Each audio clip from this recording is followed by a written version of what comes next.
No. Rob will be here. He is next door. He is here. There he is. Rob. I said you would be here. So the recording is on. Meeting is started. Second to last meeting. Can you guys believe it? It's been a long time, but it seems like it's gone by so fast. Really fast, Yeah, I can't believe it. especially compared to last time. Oh, well, the whole everything happened last time, so that's understandable. We have Councilmember Culver here joining us. Well, he's on our city council, and who are we missing? Olanafe, and that's it. Okay. Yeah, he said he would make it. Okay. Yep. So, take a quick peek at the agenda. We have, a debrief on what happened, at the town hall and what we gathered from the balancing act and any other community feedback from, Speak Up Kenmore. And then you guys get to work on formulating recommendations, going through the spreadsheet, however you intend to do that. And then we'll be done until next week. Yeah. We're back for more of it. Any questions or anything else to be added or changed?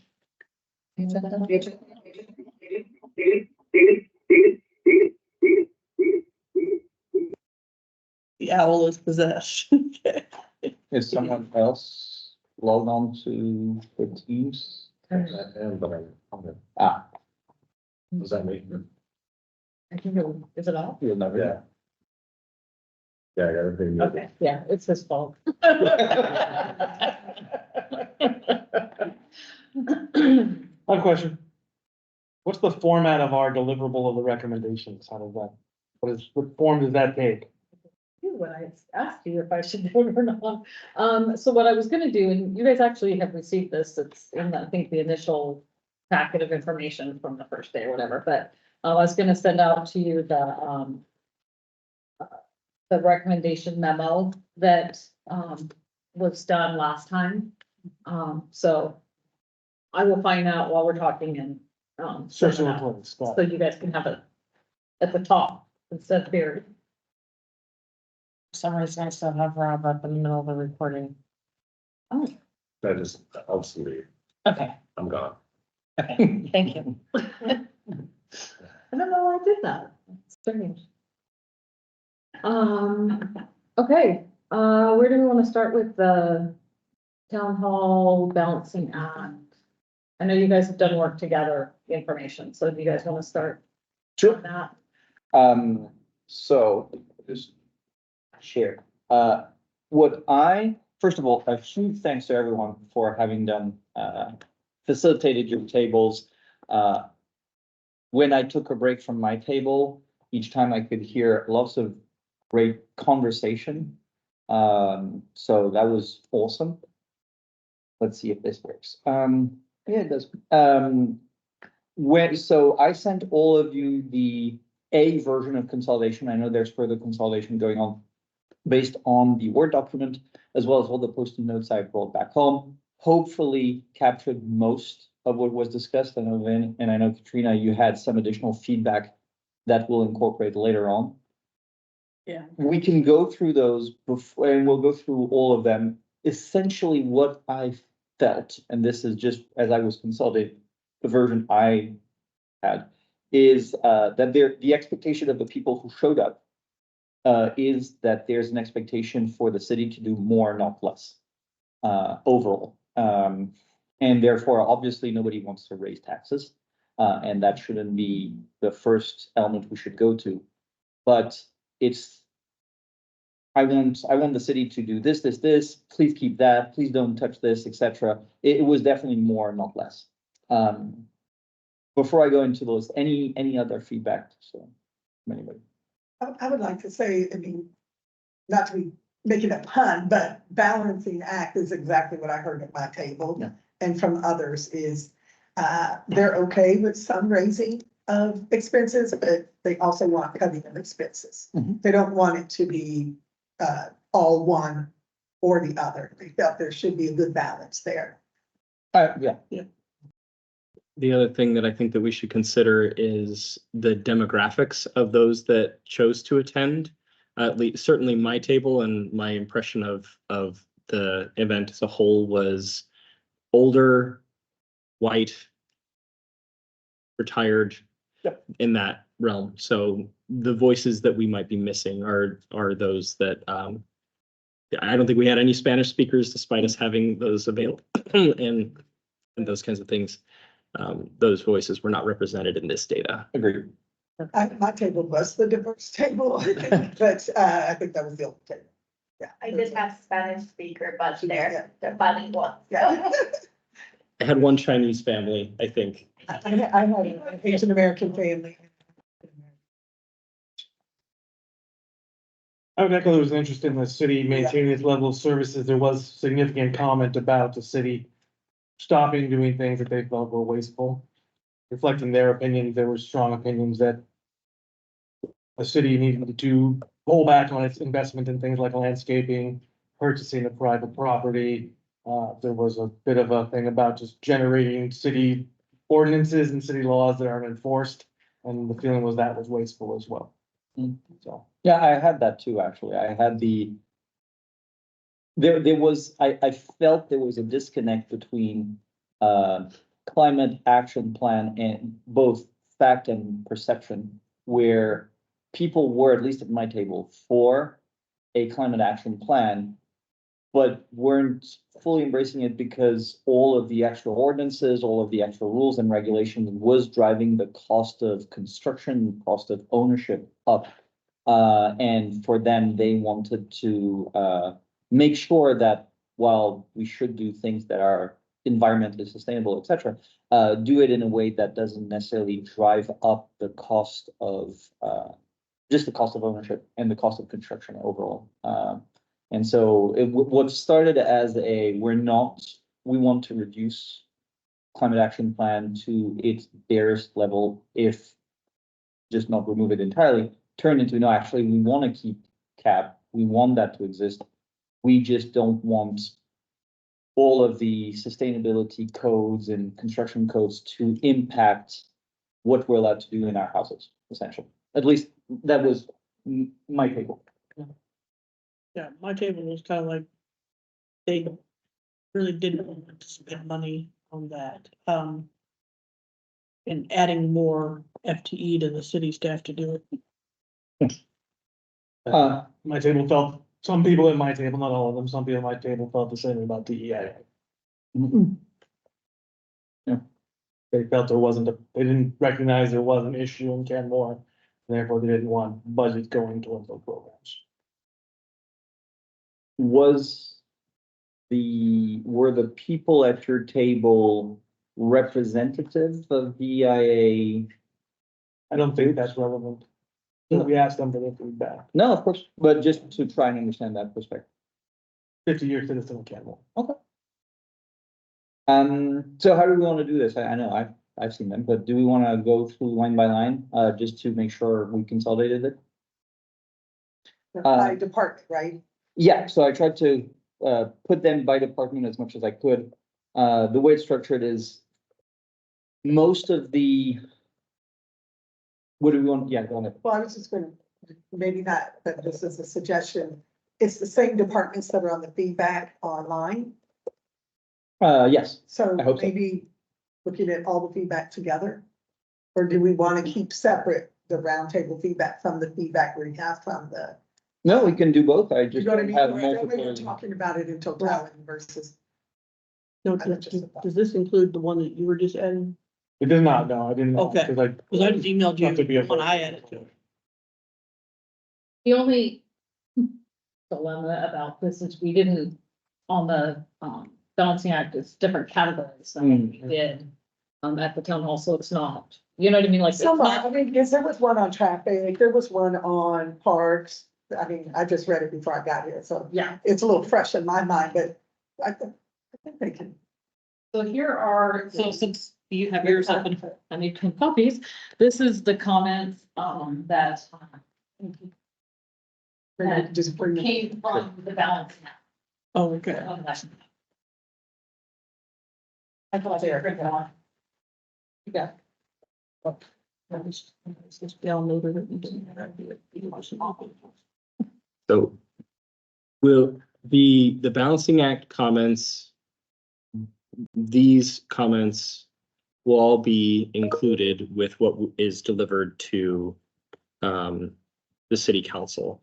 And so I think that maybe to use the time that we have most efficiently, I'd rather not spend our time together just No. going through the Makes feedback. We can read the feedback. But is there anything, maybe we just ask the general question, is there anything from your tables that changed your view or your perspective, or that we should think about and consider as far as the budget, the recommendations that we're actually going to submit to the council? It was frustration at my table of the expenses outside of general fund and street fund. We spent as much time talking about everything else that I kept trying to. Yep, cool, interesting comments, not really in our purview, but that was frustrating to people and they really were interested in, expenses elsewhere. The like capital projects? Capital project, the public works facility is a concern, the cozy inn is a concern. Those types of things. There were similar comments at my table. Yeah. I didn't have those comments. What was, I felt differentiator at my table was the suggestion of, and I think it'd be really hard to quantify, but it'd be great if we could, to have an idea of citizen involvement in terms of maintenance, participation, days of service, et cetera, anything that could be done by the residents to alleviate the workload of city staff and therefore cut down in expenses. That was something that came up quite consistently across multiple ideas of how we actively participate in park maintenance, how we actively participate in event facilitation and event cleanups and setup and those kind of things. That was one thing. I mean, there were multiple elements, but that was one thing that came up at my table. My table was, only had one retiree, and And it was my mom. so, so you have accumulators that's sitting at a table, so there wasn't as much, tax fatigue, I would say, because most of the people are still in the income generating range, but, there are a lot of talk about how do we bring in more economic development. I also have one of the planning commissioner, at my table too, so a lot of talk of, economic development, how do we bring more business here, B&O tax came up as well. And also, talk about as far as like the enhanced categories, and I think for a lot of the people that like the young couple, recently married, and they talked about how they wish they can spend more time in Kimball, but they felt like there are no restaurants or nothing to keep up here, and they really want to have the opportunity to spend their tax dollar here versus the neighboring cities, so. One of the things that we did at my table, I really wanted to use the format of the round table as opposed to just gathering. You know, I encouraged them all to fill out the balancing act, but one of the things that I tried to do was they would say something like, I want Kenmore to be more business friendly. And I would say, okay, what does that mean? Like, what are the, because everything is a compromise, right? You know, so what does business friendly mean to you? And what does that mean to a potential developer? So I asked questions like, if a developer comes and they want to build triplexes or quadplexes in the middle of our residential zoned areas, multifamily, is that like, that is something that Kenmore could do to be more business and developer friendly, but we would relinquish some of our control of what those specifically look like. Similar things like parking minimums, you know, development requiring parking minimums, that is an expensive thing. And so I would set up these hypotheticals, and the immediate reaction every time was, the first thing they would say is that really a problem? Is that really something developers care about? You know, so they would ask that question first. But then when push came to shove, and I said, if that's what the developer says, is that I can build this if I don't have parking minimums, I can't build it if I do. They generally leaned toward the side of whatever we need to do to get more development, whatever we need to do. They seem to be less concerned when push came to shove. They had questions. They may have objections, but again, balancing those kind of priorities. That was the feedback that I got. And similar things like, they said, well, we want to, the city should be cutting expenses. Okay, well, what does that mean? What does that actually look like?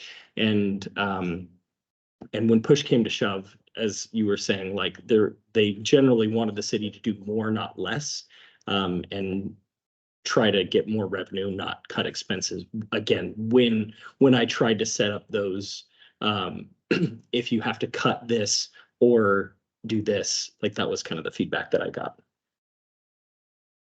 So that was encouraging.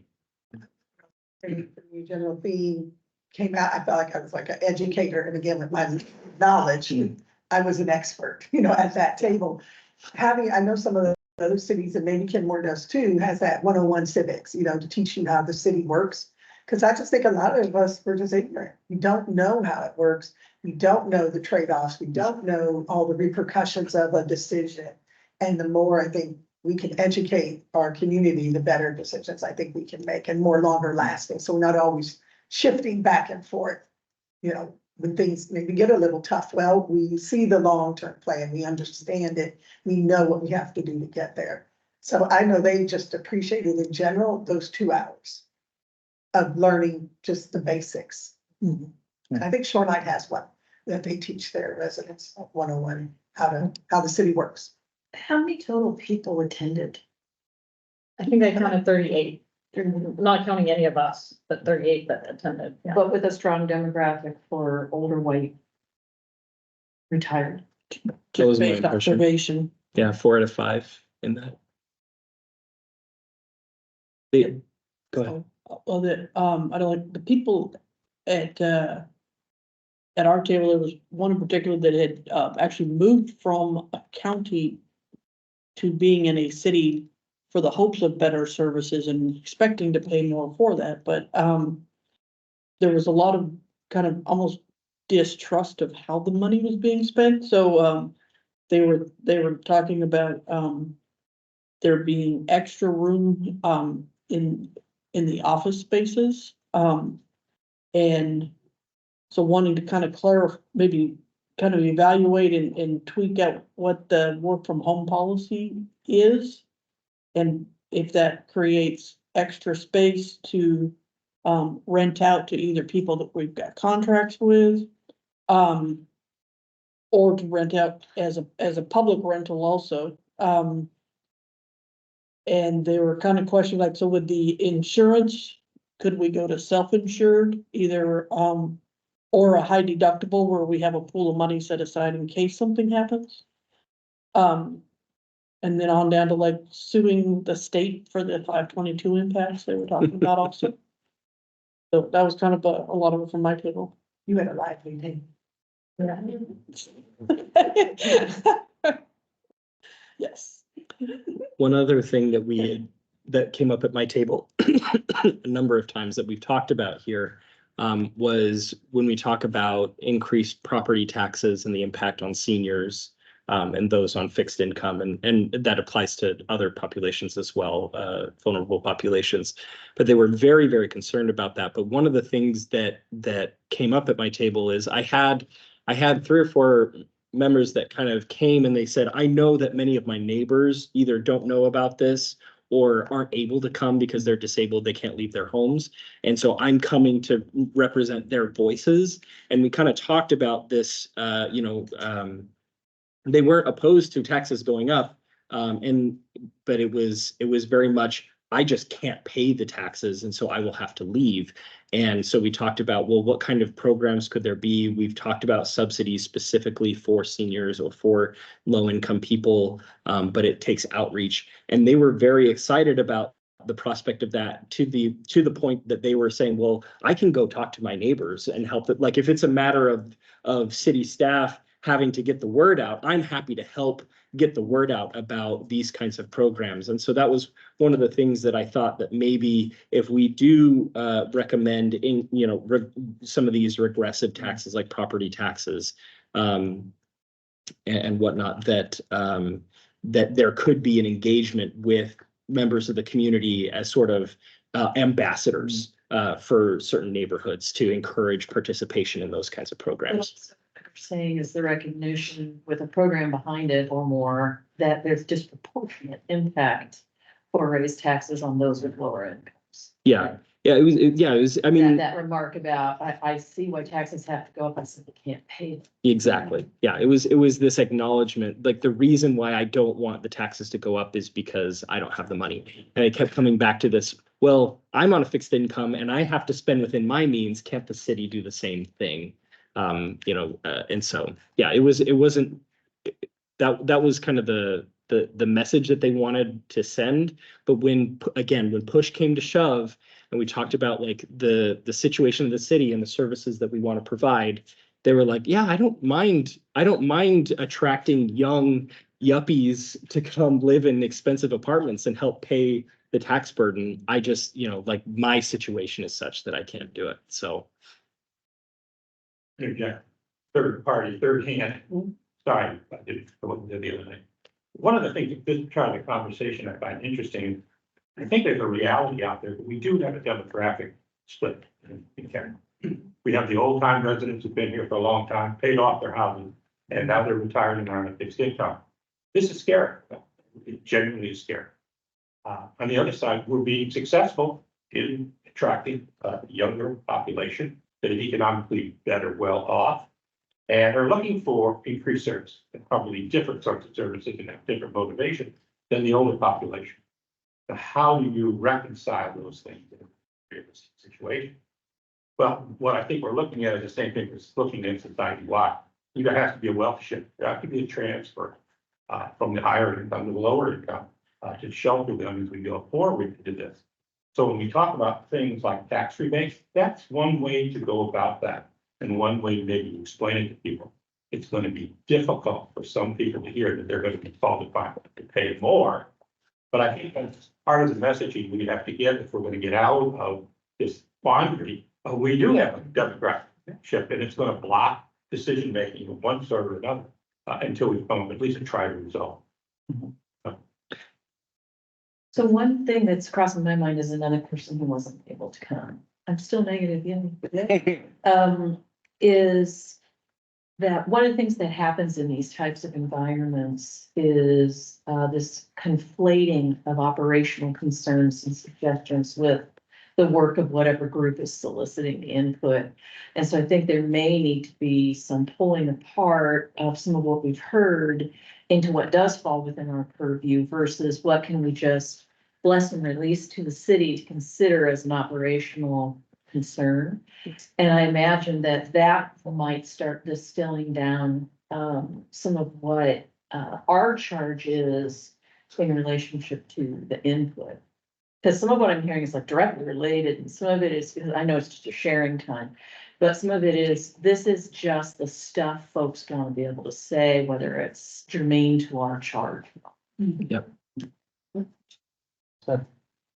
I wanted to ask, there were a couple of comments in the balancing act and some comments at my table, including the one I just mentioned, but when it comes to the city engaging citizens, like, I feel like the city's had some pretty good success with, the volunteer DEIA task force and council and FSP and some of these other things, but I understand that those all come with a burden on staff. And so to the extent that we make recommendations like engaging community members to volunteer, to take more ownership of events and relieve burden on staff, or outreach for tax relief programs or things like that.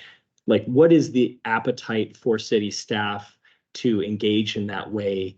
Do you feel like that would be a big burden on city staff to put together those kind of citizen groups and volunteers? Or do you think that in the long run, it actually would be beneficial to get that manpower.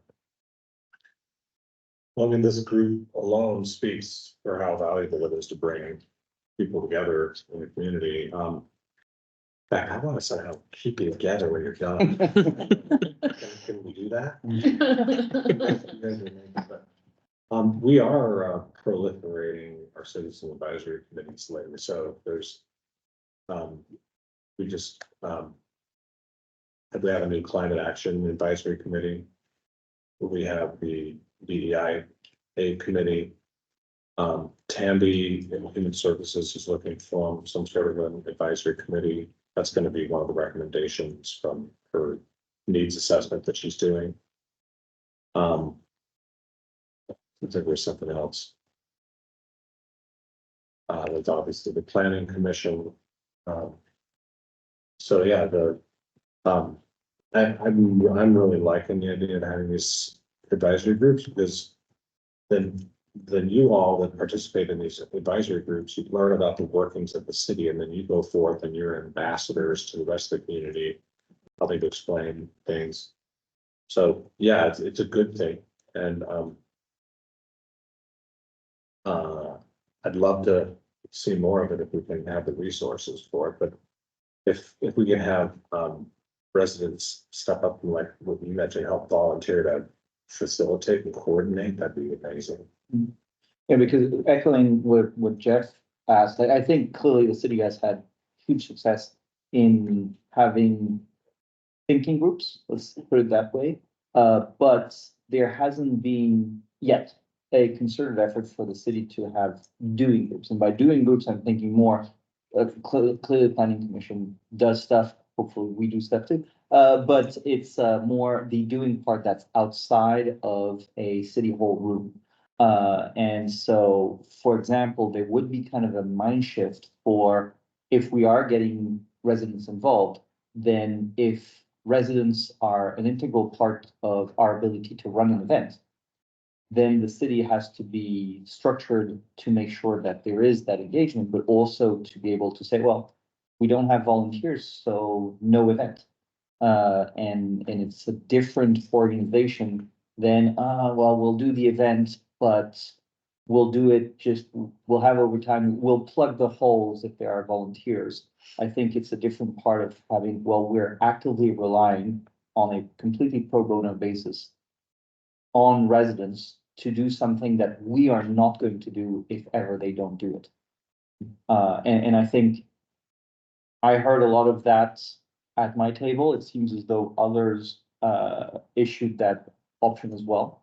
But would the city be open to having that kind of more formal engagement with the penalties of, well, if we don't have residents, we will not do whatever we said we would do? I think that'd be hard if the event's scheduled and publicized and everything. The DEIA committee is an example of a working committee. They help us with a lot of our DEI related events and booths that we have at different things. Yeah, but yeah, I like where you guys are going with this. I like this concept. The other example of doers is Tracy Benezinski's Yeah. park. Yeah. You know, I think that they do help the Parks and Yeah, Rec they've been doing it a lot. maintenance. There was other kind of parks cleanups events after that, and but also with when the city does have events, they're incorporating the NEMCO volunteers to help do stuff also at those events, so Okay, so in that case, I think, yeah, but for example, I don't know if the work parties that Tracy organizes are, and maybe they are, factored in by Quinn and the team of saying, okay, well, we actively will not invest in Swamp Creek, or really do the bare minimum, because as far as we're concerned, Swamp Creek maintenance is handled, except stuff that we have to, is handled by the work party. And so it's not, we're being helped and therefore we can do more, but rather the opposite part of, well, we will not do, because our assumption is moving forward, that is going to be done by the residents. Which is one of the, I guess, not only ways, but one of the reasonable ways to expect of same quality of service while cutting down the city staff investment. So a thought I'm having, while you're talking about this is that, when we look through the lens of our charge, we're really looking at increased revenues and decreased expenses. And so I think this level of detail might not be that helpful to our charge, given 2 meetings left, because there's a little bit of the how going on, Yeah. not just the what, Agreed. right now. And I'm also mindful of the fact that, when you're looking at cost savings, free volunteers are not free. They actually cost a great deal, in time and money, believe it or not, to do it right. Yeah. And so I think there's a monetization concept there that would have to be addressed if this was something this group thought was very important to press forward. Usually it requires paid volunteer coordination. It's not an easy job. It's harder to manage volunteers than it is to manage staff, in general. Now, the kinds of things that, Rob, you're talking about, like this type of working committee and advisory committees is a different model. I'm not really talking about that as much as I am about if you're gonna save money on city time, that type of volunteer program will cost you as much or more than is being spent now.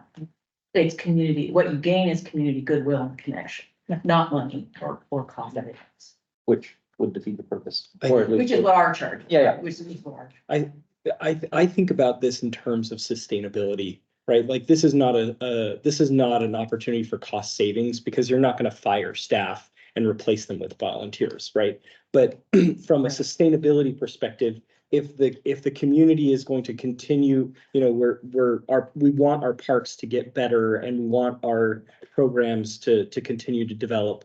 And we can't do that by spending more. So the way that we can do that is by leveraging existing staff and community engagement so that we can sustain the current level of service or even an expanded level of service with current staffing levels. And so, and I recognize the difficulty of volunteers. My wife has done She coordinated them before. no, she's been in homeless services for Yeah. 10 years now, managing dozens and dozens of volunteers at a time. So I understand the challenges that comes with that.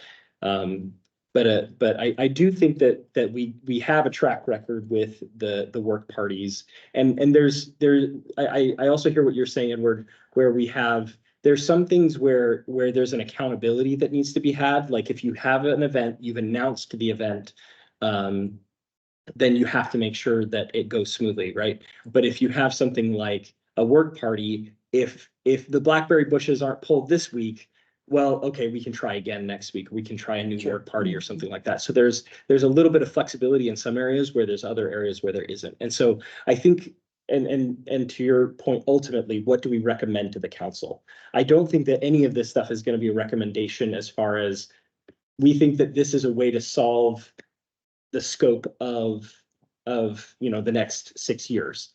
But I do I keep thinking of this addendum at the end. We say, okay, we recommend these taxes or the photo enforcement or those kinds of things. And here's the addendum where we say, and this is how we set ourselves up so that we're not back here again in 10 years, trying to solve the same problem. And I feel like this is a paragraph that we could write to try to say there is community buy-in, there's energy in the community, there's appetite for this. There's some success stories here, and maybe we can look into that. Yeah, and so I think one of the things that would be helpful with the time we have left is to do that top line stuff, which is our hard charge first. And then what's left over that we think has trended or risen to a place of importance, we offer that to the city and to the council as well. And say, this is us operating in our charge, but we heard lots more than our charge.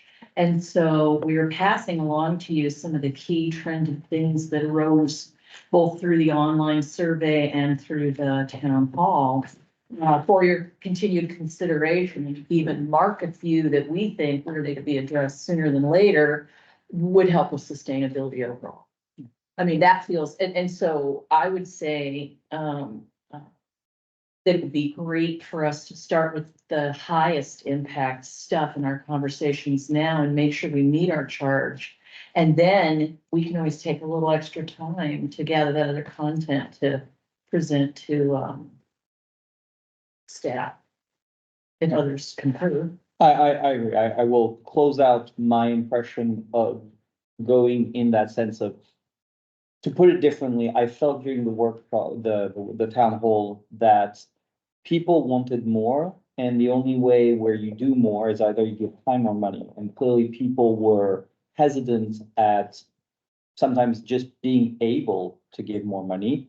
In that case, the trade-off is to give time and to recommend, well, if residents are willing to give time, then make sure that they actually do give their time through work parties, be it at Homebrew Park or another one.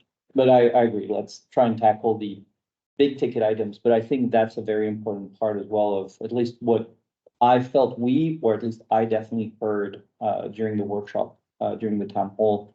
And also part of the feedback, the commentary in the balancing act that you shared with us, the printouts. Yeah, and I'm assuming, Rob, you'd be likely to share when you present the recommendations of this group, sort of the both temperature and appetite of the community participants toward our charge. You know, that, I think that a city council often wants to hear how engaged the community was and what their general state of being was around the body of work. And I think some of those things, like we can't give more money, but we'd love to give more time, would fall there. Yeah, sure. Can I just say one more thing about volunteers? One thing, the city already taps into volunteers a lot. One big example is recreation services. So there's some cities, neighboring cities, Kirkland, for example, that has in-house recreation where they have paid staff subsidized by the city to run recreation. So youth sports, pottery, other classes, things like that. We don't. We use a volunteer method where we say, hey, volunteer groups out there, we'll provide the facility if you run the program. And so that's youth sports. That's how we do youth sports. We don't have paid rec staff to run youth sports like some cities do.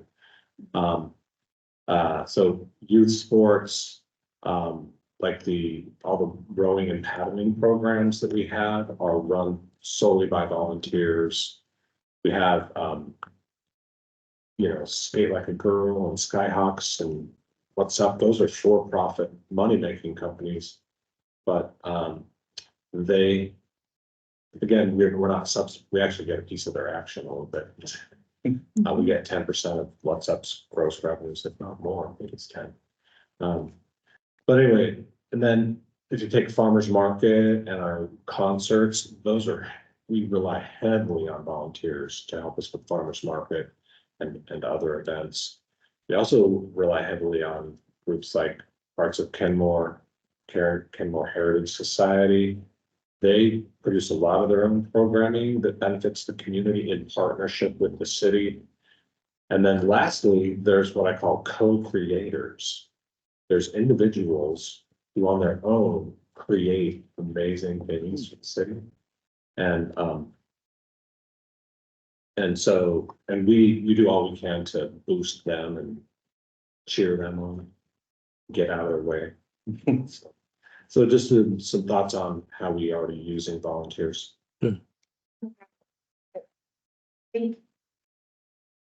Coming from a parent and so in PTA conversation, there was actually an email went out in North Shore Youth Foundation about balancing out because there's an ask that they want to see multi-use field in Kenmore so that we can play in Kenmore, not in Kirkland or Bothell.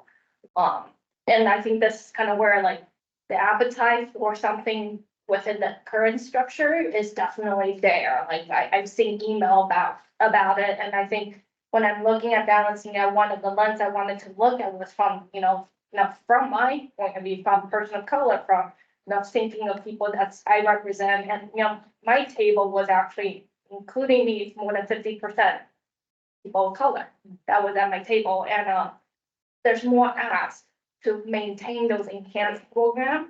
And unfortunately, because the community needs it. And I think that's kind of where, when we're looking at top line, those usually be a small line item budget, but what I got out of it that, going into, I wasn't thinking is that even though these are small, but it's important to keep those in mind, like in my mind, the important to do whatever we can to keep maintaining whatever we have for the community that we're serving right now. And I did a little research on like Kenmore is actually one of the higher Asian American populations or Asian populations in the area.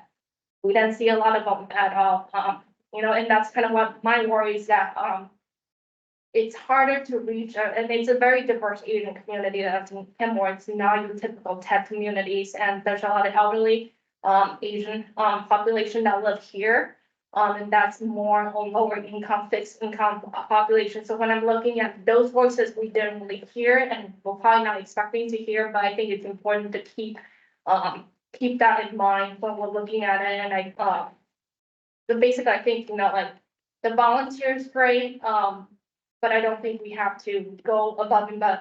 I like to see whatever we can to keep those services there. And I'm talking to, there's a Latino couple that was at my table. They lived here for 2 years, just like me. And they actually mentioned that they're willing to see property taxes raised, but they also understand that it's going to impact people differently than them.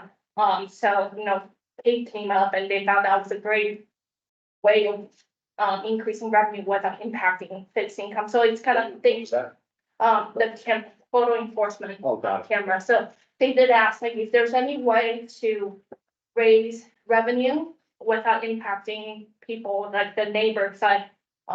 That was something that came out of my table. And I also kind of did a mental check. Other than one person, everyone in my table was formed too. So, so it was nice to hear from the diverse neighbor, even though it's a small table, but I thought that the voices was important enough to be heard.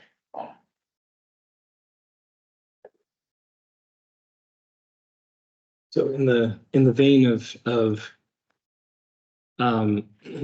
our charge, getting to our charge. Yeah. The agenda says that we were gonna talk about balancing act and town hall and community feedback to 7:15. Is there anything else from your preliminary review of the balancing act, again, that focusing on comments or themes that we think that should really drive our deliberations and our recommendations?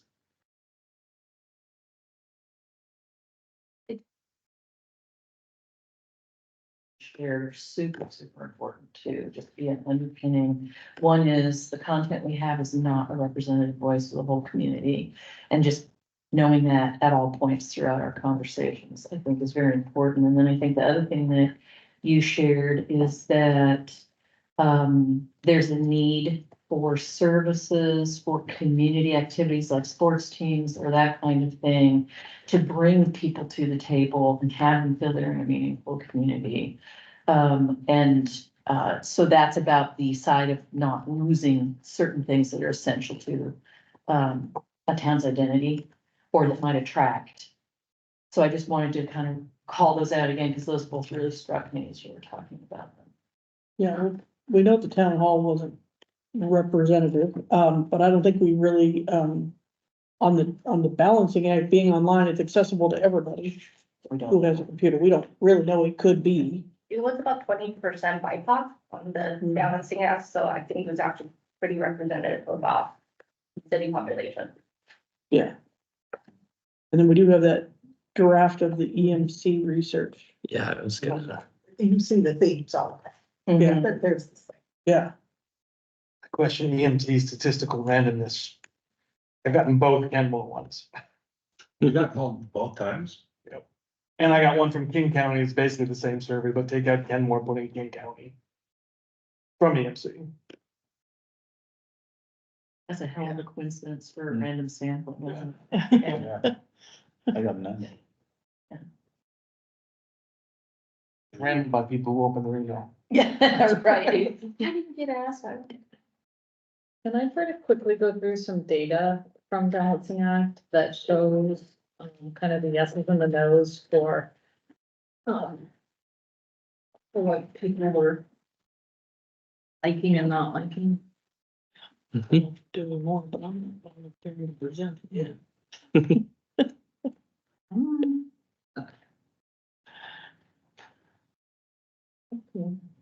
There you Okay, go. so, not the right one. I don't know why it defaults to the wrong one, but. So this is the basic analytics. We had, 780 page views. People spent an average time of 8 minutes, which, talking to the representative, he said that's a good amount of time for us to be seeing. 67 submissions. Last time we had it open, I don't know, 4 or 5 more days and got over 200 submissions. So I don't know why we weren't, like, I thought maybe we were way shorter in the time frame, but we weren't, so It was in the middle of a pandemic, maybe 5 more time on the fence. probably. Was it the same time of year? Cause it's tax time, so I don't. No, Only summer. yeah, Okay, yeah. time of year, yeah. I think we did have more lead time. I sent you guys these charts, and I kind of explained, the clicks are just like you saw above, total page views, but only 67 submissions. Well, those people that went in all those 780 times, they could click around as much as they wanted to, and all that was captured. So this is just clicks, which if I click on it, if I click on the click, those can go away because those aren't what was submitted. They were just people playing in the simulation and not finalizing and submitting. So my recommendation is just look at things submitted, even though they capture, clicks. So then if you look at this, you say, okay, the bar chart is the actual average submission, increase or decrease. And then the line is the median submission increase, decrease. So you can see, like, I hate it when it does this, but like city managers, right, had the biggest suggested decrease. If I scroll down, you can see. Is that decrease specific or just? Yeah, well, if you get to the bottom, you see. Oh, the line is showing that, but the bars are showing just interest period, right? Yeah, well, you Okay. can see Public Works actually had a little bit of an increase. Somebody said to add Mhm. to Public Gotcha. Works, but all the rest were decreases. And I think, city managers, housing, human and finance were the 3 biggest ones to decrease. And then, in the revenue, this doesn't detail out the taxes, which would be nice, but we get rid of these. You can see that, again, this goes increasing, so going to the right is increasing, so taxes. And that we had so many options, so it makes sense that would be the biggest number. And then a little bit of the fees, and the fees, was the card Okay. tab. And then other is Cape. So that's where that ended up. But what I wanted to, and then this gives you a breakdown of, again, you see like click information, which it's not showing on here, thank goodness.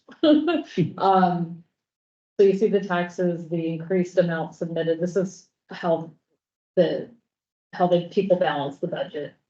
And then the net submitted amount. Some people decreased taxes. The only decrease in taxes was, if you remember, was the admission tax. We said, should we implement, because it was already approved. So should we implement it or should we not? And if they said no, then it was a decrease. So that's the only reason there's a decrease for a revenue item.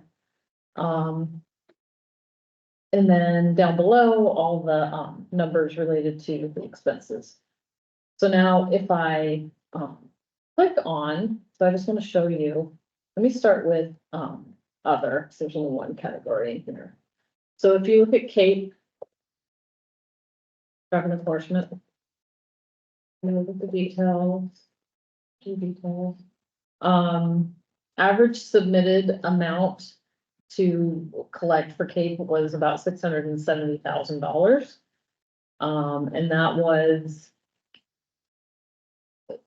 31 people. And the breakdown down here shows, the city currently has 2 school camera zones, additional cameras could be placed. This is how much money it would raise. So then the options were no, don't add, yes, add 2 cameras or add 1. And so you can see 36 people said no, so 54%. 24 people said yes to 2, and 7 people said, they only wanted 1. So I will just say, quickly gathering stats that I have elsewhere and that I've looked at. This is the most positive yes answer, just so you know. So this got the most yeses at 31 total yeses, compared to no's. So whatever that's worth. I think I'll have to gather all that and line it out for you guys, but I think that's important to know what the balance was of yeses and nos for all of these different items. Car tabs had 17 yeses to increase from $40 to $50. So we only had 17 yeses and 50 nos. FYI. Okay, so any questions on that one? Could you crack open the tax one, the great big? Oh, yeah, I'm going there. I want to see what's going on. Yeah, I just wanted to say, let's look at these. Okay. Cause all of this I have to click and go back. It's not as easy to navigate around in this as I would like. So I did other fees, which I mentioned was car tab is in the fees. So then I'm gonna go to taxes. So, this overarching page isn't as helpful because there's so many fees embedded, so I have to open each one so you can really see. Anybody wanna pick one, or should I start at the top? Or, I mean, property is the one we heard most Okay. about, so. So there's the NPD property tax, and there's also a levy limit property tax, which we referenced to police, like supporting the cost of police was referenced in that one. So I'll start with this one. Yeah. So, average submitted increase was, about $650,000. And then, we had 21 people saying to increase. So the question was, should we go to voters to form a metropolitan park district? And then, we gave them 2 options. We said either 10 cents or 20. And 46 people said no. So 69%. People who filled this out said no, don't go to voters. 11 people said yes at the 10 cents, and 10 people said yes at the 20 cents. So that's a total of like 30, yeah, this is 69, so 31%. So 31% wouldn't pass. If Based that was on this group referendum, of people. yeah, For It's one tax. this one. right. Yep. All right. Go back. Okay. So now let's go, just because these are similar, I'll go to the levy bid list.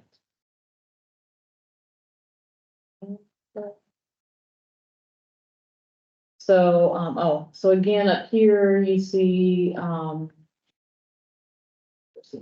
average submitted increase amount 402, so this one's a little less than the last one.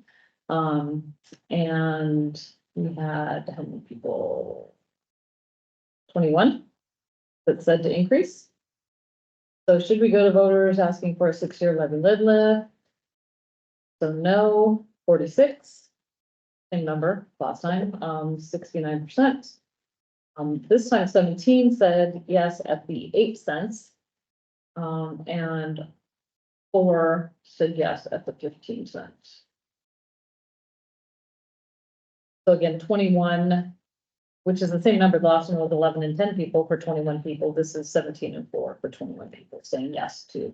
Just out of curiosity, we left here with that being 4 cents and 6 cents. And it went to 8 and 10 in the 8 and 10 in the 8 and 15. in the We did increase that upon discussion with my boss. It was increased. Yeah, just about, we look at the revenue that 4 cents would generate, it just wasn't very much.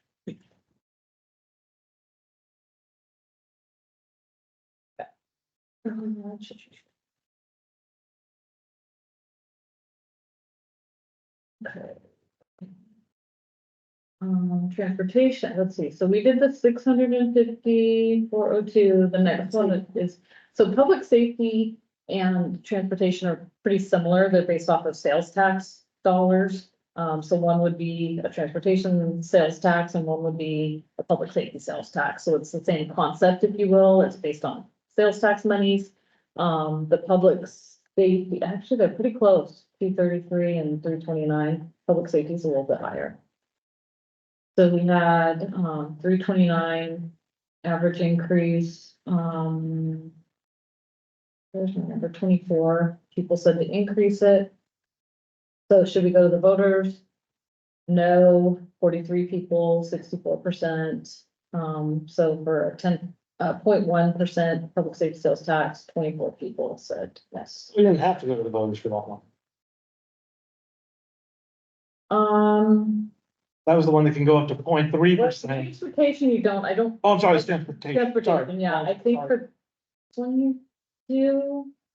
I did a lot of research, but I don't remember for sure. Sorry, I'm wrong. Yeah, so, again, 36% in favor.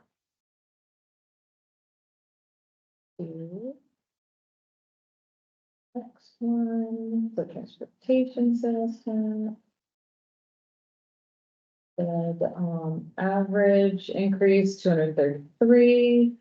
And 15 people said to increase, so should we increase sales tax for transportation? And we offered two options here, actually three options here.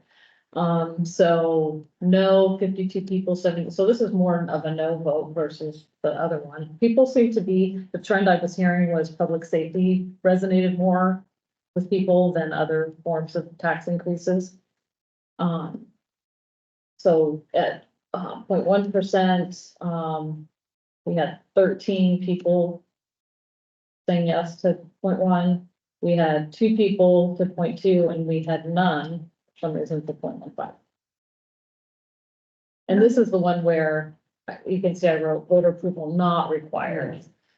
I had that backwards in my mind. But the other two would be required at the 0.2 or the 0.15. Linda, is there any data suggesting that people that fill this out are adverse to, increases overall?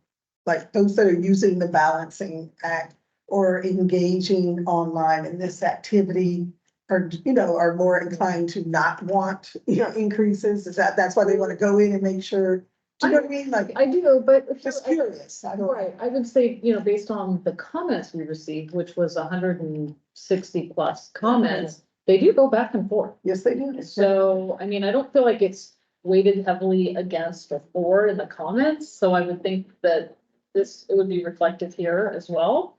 So last year, was it similar in that sense of? It was, I didn't dig into any of this. Oh, God, I'm curious. So statistically, and the survey work, from my strategy years, you hear more from the people that have an axe to grind. Yeah, well, that's why. People that come. Exactly. Yeah, it's just a statistical truth, and they factor that in when they do a representative sample, and they have math that'll sort of balance some of that stuff I out. did a lot of Gallup employee survey, Yeah. and it's very similar, so I didn't know about the budget if that was. I'm trying to remember where the file is, but there was a survey question, not in the most recent one, but in the one before. I thought there was a survey question about photo enforcement.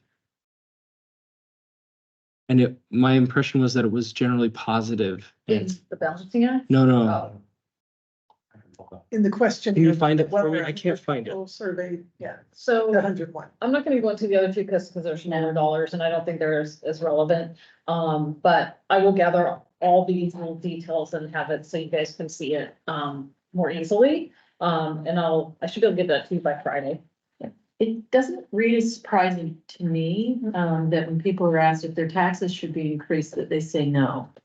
And I think that goes back to what you're talking about being educated first before responding to things like this in how the city operates, what its circumstances and situation are. Because most people are gonna say, no, don't raise our taxes, do more with less.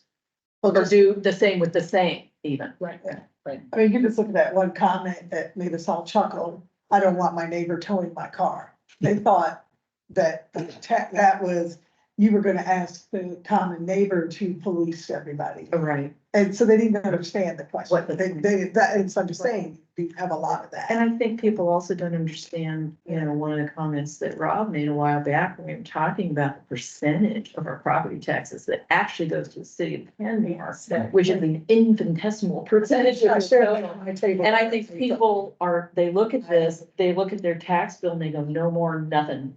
How could those people ask us for any more? Right. Right? Yeah. Yeah, I actually, we did some analysis of this and on an inflation adjusted basis, the Kenmore city taxes have been basically flat, except for the voter approved bond for in 2017 for, Was it Walkway to Water? yeah. And it's actually decreased over the last since 2017. There was a jump in 2017 and then it's slowly decreased in real terms. And that's the price of government graph that we showed you a few weeks ago, where we took the like direct taxes the city receives and compared that to household income, and as a percentage of household income, our taxes have gone down. And not even as a percentage of income, but in real dollars. Adjusting for, like, if you just do everything cast in 2023 dollars backwards, in 2017, my analysis was $990 in 2017, and today it's $871 average across all the data. I'd like to see that analysis. And that's counting for inflation or? That's, yeah, so again, if you cast everything in 2023 dollars Right. and all the way back to 1975, as if they were paying in 2023 dollars. And what rate of inflation? I was taking the annual Oh. in CPI index Okay. from the, I have those photo enforcement questions if you want. yeah. This survey was taken in mid-December. Nothing else was going on in December. No. Pretty bad. But since Kenmore's recently begun using photo enforcement in 2 school zones, Arrowhead and Kenmore Elementary, since adding these, average speeds have gone down. Do you approve or disapprove of the city's use of photo enforcement of driving speeds in school zones? 59% either strongly approve or somewhat approve, 59%. This survey has a margin of error of plus or minus 5.7. And then there was a second question that said, currently the revenue from photo enforcement of school zone speed limits is used for traffic safety and pavement preservation. Do you approve or disapprove of allowing some of its revenue to be used to help pay for police services as well?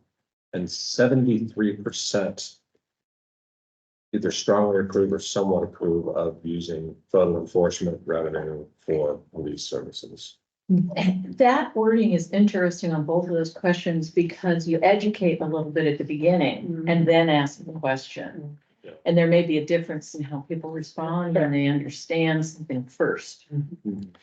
And there's also, for example, there was a question in the most recent one that said, you know, the city is facing a financial shortfall. Should the city maintain services by increasing taxes? Should the city decrease services, or should it be a combination of both? And anybody who's done statistical survey analysis knows that if you give people 3 options, they will be predisposed to choosing the middle. If there's a compromise option or a middle option, statistically, you're going to have a pretty big bias toward that middle option. And so, yeah, but I liked the question because the first one was, should we have these cameras? So it was not in the context of money, which this one is in the context of money. And I feel like there's, you know, speaking of selection bias and people who have, right? Like, you know, they're thinking in terms of, I don't want to pay this ticket in place of taxes. So no, I don't want it. But when the survey asked, is this a good idea generally? The response is much more positive. And then when you put it in the context of funding police services, even higher, right? So I think, and this is where, like, I use the town hall to try to educate, ask the question, frame it in a way that was getting more like feedback in context. And when I placed those questions in context, or when I kind of took away some of the predisposed no taxes ever whatsoever, I hate taxes kinds of responses, they seem to be in line with the discussions that we would have, the back and forth of like the considerations. And so, and I think that that's my takeaway from all of this, is that I feel like we're on the right track as far as what we are deliberating and how we are deliberating it. And so, yeah. Yeah, I mean, with those, with those CAPE questions, I think there's also the mindset of, well, even though that's an added cost, it's not gonna be me paying it because I drive okay, it's gonna be somebody else, so then it's okay, you know?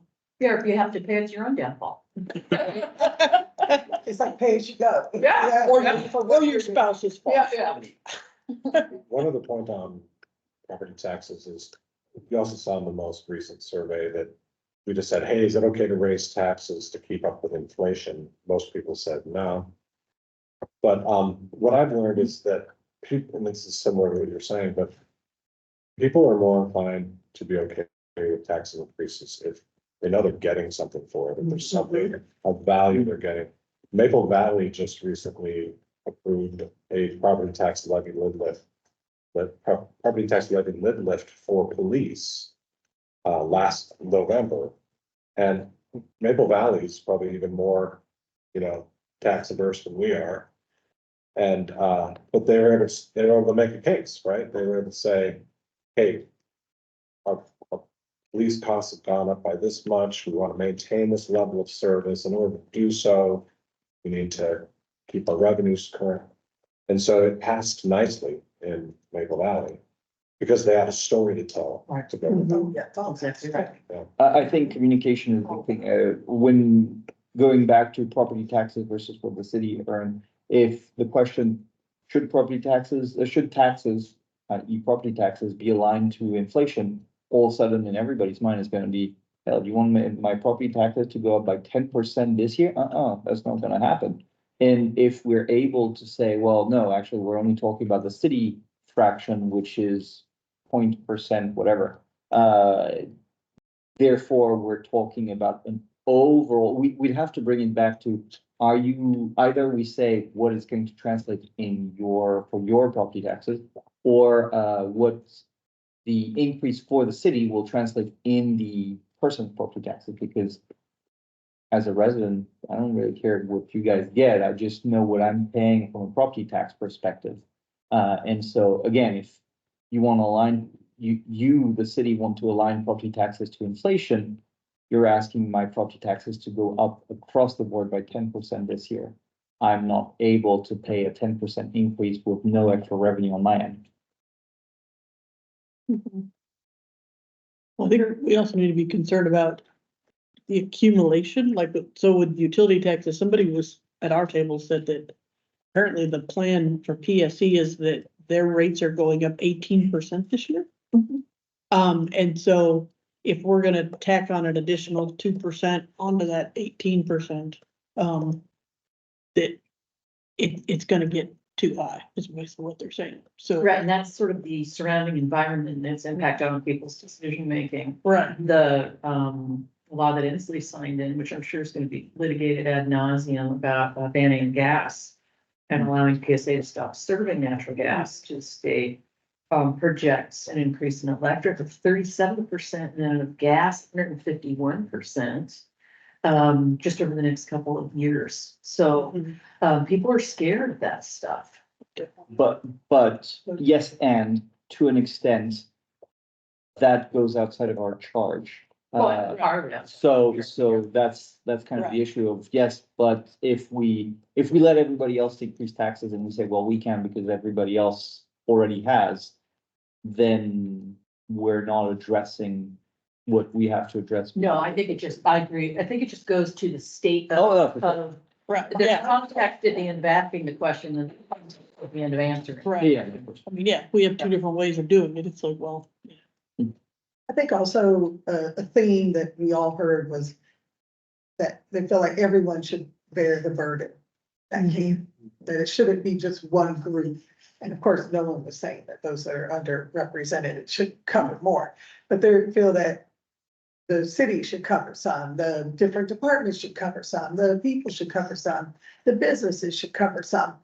That's what I heard, is just this underlying theme that we all have to tighten the belt, not just Sure. one group or another. Right. And when I think you saw a lot of heavy no's, is when they felt that it was one group. Yeah. And when you saw a lot of yeses, it's when they felt, okay, that was more equally spread out. Yeah, one thing And I think also you see that, I agree, one thing also that we would, I think we need to plan either today or, weeks' time is also how to plan for where we want to be tomorrow, and therefore how would the belt tightening restrict tomorrow? Because addressing the financial situation today doesn't address, but maybe in 5 years' time, we'll need, or the city will need something else that we haven't factored in because the budget's good today, don't touch anything. So I think we need to also be able to look into the future and give ourselves a little bit of a buffer in either way to make sure that we account for the fact that the city's needs will grow and therefore what the city staff will need to expand will have to grow too.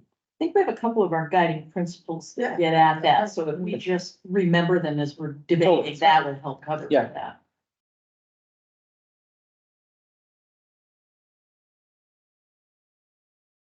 So do we have enough understanding as a group of the data that we have to help inform our next steps? And I'm asking that as a wide open question, no agenda, just, is there enough between reading everything that's been through and, seeing the screen and all of that to go forth with some thoughts around what we should recommend, or? So what I propose is we have a list of options, revenue and expense side. Some are more fleshed out than others. And so what I would like to do is with the rest of the time that we have today, go through the list that we have right now and pare it down to those that we think are viable options. Like if we're all pretty much in agreement that this is either too risky, it's not gonna, then we don't necessarily need to spend our time or staff's time to go track down the potential financial impact. So we can get the list down to a reasonable list, get it down to a reasonable list. Then we can use that template where everybody can kind of vote and say, give your score of 3, pursue as a priority, 2, pursue as a secondary, 1, pursue as a last resort, 0, do not pursue at all. We tally up all of our votes. We see kind of how we stack up and how far down the line we get. How does that impact the model over time? What does that look like? And then we can use the smaller list, more fleshed out numbers to inform the debate and the discussion of what we actually recommend. And the model that we put forward and the comments that we put forward and the DEIA considerations and stipulations and things that we want to include with those recommendations, all that kind of stuff. I agree. I think that this is the way forward. One thing I'd like to bring it back to is the concept. To the extent that people understand what they're going to pay more taxes for, they're going to be more likely to come up with a positive response. Particularly looking at the data we've got, I think we can probably understand where there's net in the community to pay more taxes. So I think using the Maple Valley example, which I think is a great one, if we were to say increasing the tax levy by X%, you're going to get the 2/3 no that we got. If you say we want to increase the tax levy in order to provide better and more comprehensive public safety, you're going to get a very different answer. So as we're going through that, okay, to what extent can we use this particular recommendations and be more specific about? So voters understand what it is that what they're voting for and what they get out of it. I think the more we can do that, the more we can increase our. And I think that we can do that. The template that I have has the fiscal impact, and it also has the potential of success. And so we can frame something like just a broad levy lift as low likelihood of success. And so we would prioritize that at lower, but a public safety specific framed in this way, we think has a medium to medium high chance of success. And so therefore would be higher on the list. This would be information we give back to the city council. Yes, They can look at that and say, okay, and understand why. that's right. I want to do one thing versus. Yep. Yeah, can I, before you guys go much further, can I just remind you of the problem you're trying to solve? Just, I'm sure you guys just want to refresh, but, Absolutely. and this is an updated chart, but that Melinda produced. But, You're not sharing just for yet. what am I supposed to do? You have to never.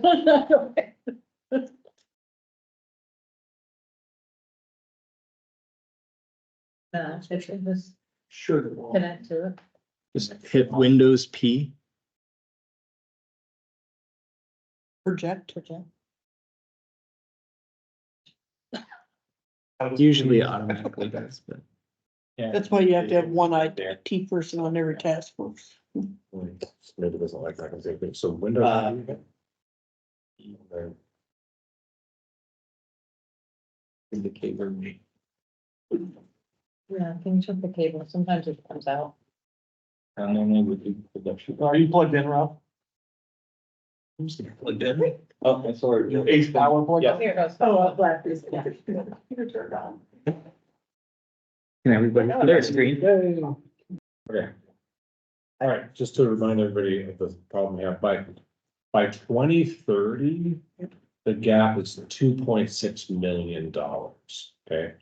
Now, I've seen worse, but the good news is you have time, and so for example, in 2024, we actually run a small surplus. And then from there, it starts going down, and this is street fund and general fund combined, by the way. But you can see we actually run a small surplus, and you can see it's bumping up. Run a small surplus in 2024, and then from there it goes down. Why does it go down? The main reason it goes down is because you've got expenses going up by about 5%. Most of our expenses, like salaries and police contract, are going up by 5%, while your revenues are only going up by 1 to 3%.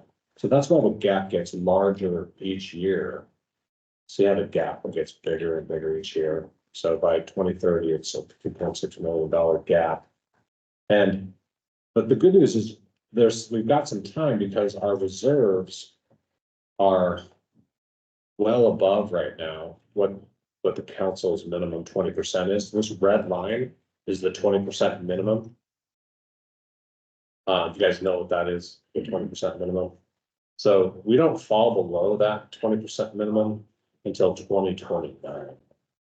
And so why is that important for you to know? Because it allows you to phase things in and take steps rather than doing it all in one big emergency all at once.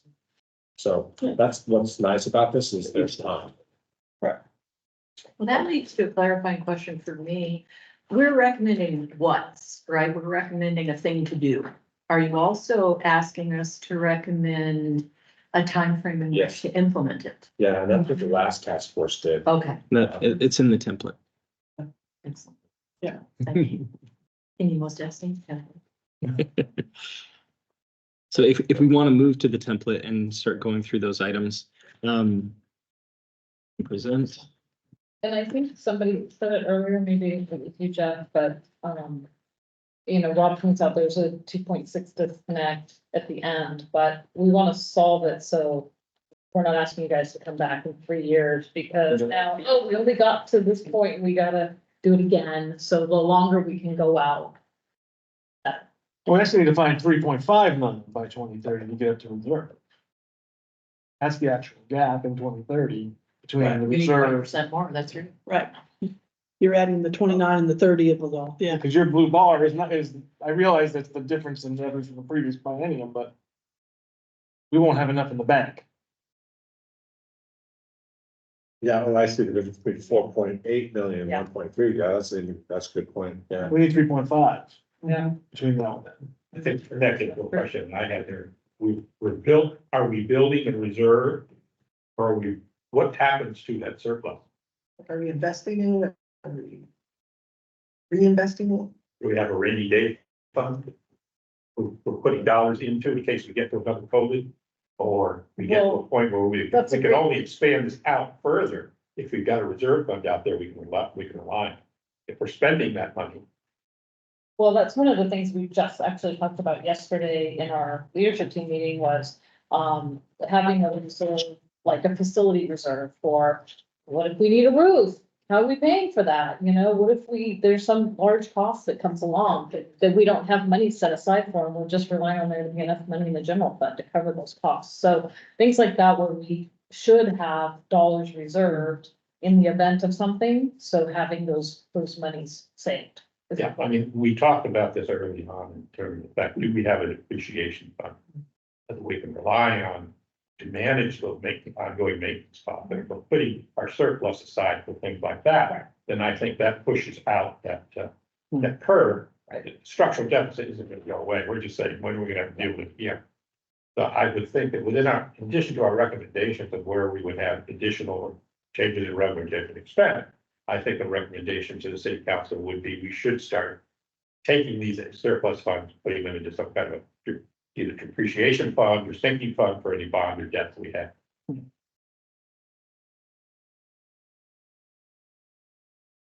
Okay. So,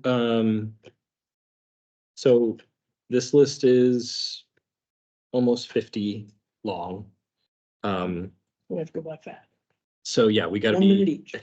and again, this is just like, basically, I'm looking for a unanimous no. If it's a unanimous no, like, we're not gonna consider this, like, yeah, we're ruling out. Yeah. So we don't need to, Next thing. if there's a possibility, if anybody thinks that there's a possibility that we should consider it, then we'll just move on to the next one. Okay. Okay, so electric utility tax. Vehicle tab fee increase. Transportation sales tax. You're raising your hand, Rob, to say no. Surface water utility tax. Maybe I'll just read through these and if you see one or if I read one that. I guess we don't have fiscal impact, it's a no. at this point. Well, so we don't know what it is, right? It's blank because we haven't filled it out. Right. Not because we don't know. Not We just because- don't know yet. We don't know yet. We just don't want to spend the time I haven't, figuring all these little numbers out of what's in it yet. We need to fill that in. So we got. yeah, so, Keep it. I'm happy taking the civilian parking enforcement off because it is 0 and anybody want to keep? Okay, it's gone. Event donations and fundraising. I would remove it, not because I don't think we should do it, but just because I think it's going to be hard to model consistently over time. And so that should be a perk, but it shouldn't be something we should rely on. Yeah, it's bonus money. Best case scenario is thousands of dollars. Well, Fiscal impact is low. Okay. I was thinking of this being one of those, like an addendum, one of our addendum items. Maybe that's what In I'll, that case, yes, but not part of our formal recommendations. okay. Picnic shelter rental fees. I feel like it's a low impact. it's already happened too. With one. It's already baked in. Is it already included in the model? No, because it's only at one park now and there's not multiples. Do we have a sense of how big of impact that is? Yeah, well, I think the rhododendron park generates about 10 grand a year. Okay. And that's a really popular spot, and right now, all that money goes to the senior center, they just keep it, doesn't even hit our budget. We have several other picnic shelters that probably in 2025, we're gonna start charging for. Okay, So that would be Logwood. we can keep it in. Yeah. Okay, Cape program, I think we're definitely considering those. Streetlights LED, I feel, lodging tax, I feel like this is certainly worth considering. This is moving money around in the general fund versus capital projects. So I think it's worth keeping on there.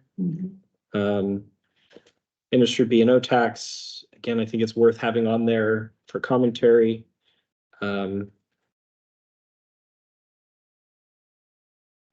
I feel like this one's kind of an idea that's not quite fleshed out. Is this something that we want to flesh out further? Is it kind of like the parks one though? That it's there, we just have to, like the existing long boom building is there, we just have to add a revenue generation to it? Or is that different from the parks type structure where? But isn't that already, Well- so that way, the way I understand that, that's kind of like the paddling board, so speak up. What's up? What's up? Isn't that already what's up, what they're doing? Yeah, they're saying expand. It's seasonal. Right, so I think, yeah, so So like, if we figure how much What's Up is providing for those, what, 4 or 6 they're months? primarily doing paddleboard rentals during the summer. You could keep it open year round and have it just be concessions for the Yes. out of season. But are they, what's up there? I don't know, speak up is in my mind. But what's up, aren't they paying year round for the right to store their equipment? No. I think we're stopped out. Oh, okay, so it's empty. Oh, in that case, absolutely. What's Okay. the fiscal impact of this potential? I mean, 10% of any revenue that they would get could add up pretty quickly. Yeah, I was wrong. This one. Okay, it's worth considering. We can kind of come up with some ideas. Rental vehicle tax, I feel like there's an open question of whether we could do this. Is a year out though, or something? I don't think we're allowed to do that. I've never seen that as a revenue option for cities. Okay. Yeah, I'm gonna take it off because I don't think we only have one. And even if we can, it'll be minimal. I think that we've got other fish to go after here. Airport flight tax, I feel similar about this one. Anybody want to keep this? Okay. Again, I don't think we can do that. I thought there was a note that this was not something we could pursue. Yeah, this is kind of what it is. There's no decision here. DNR lease monies. Do not resuscitate. Department entries. Right. Yeah, Yeah. Is this you were checking on that. Is this the one that King County takes it or we take it? Or is that something else? No, so that's for the marina property. Some of the people that have boat slips are paying property taxes. And some of them are paying their money to Department of Natural Resources, and you were gonna check if we were getting that money back, or at least a portion of that money back from Department of Natural Resources. It does not ring a bell at all, but, That was a few meetings ago. Well, I'll leave it on the list for you to take a look at. Or do yeah, I you think guess it's I worth didn't it? understand it. Maybe. Yeah, we talked about it a few weeks ago. Okay. Can you send him an email follow-up so that he's Yes. got a Okay, to-do? I was about to write a note, but. Yes. Okay, landscape maintenance and street sign maintenance.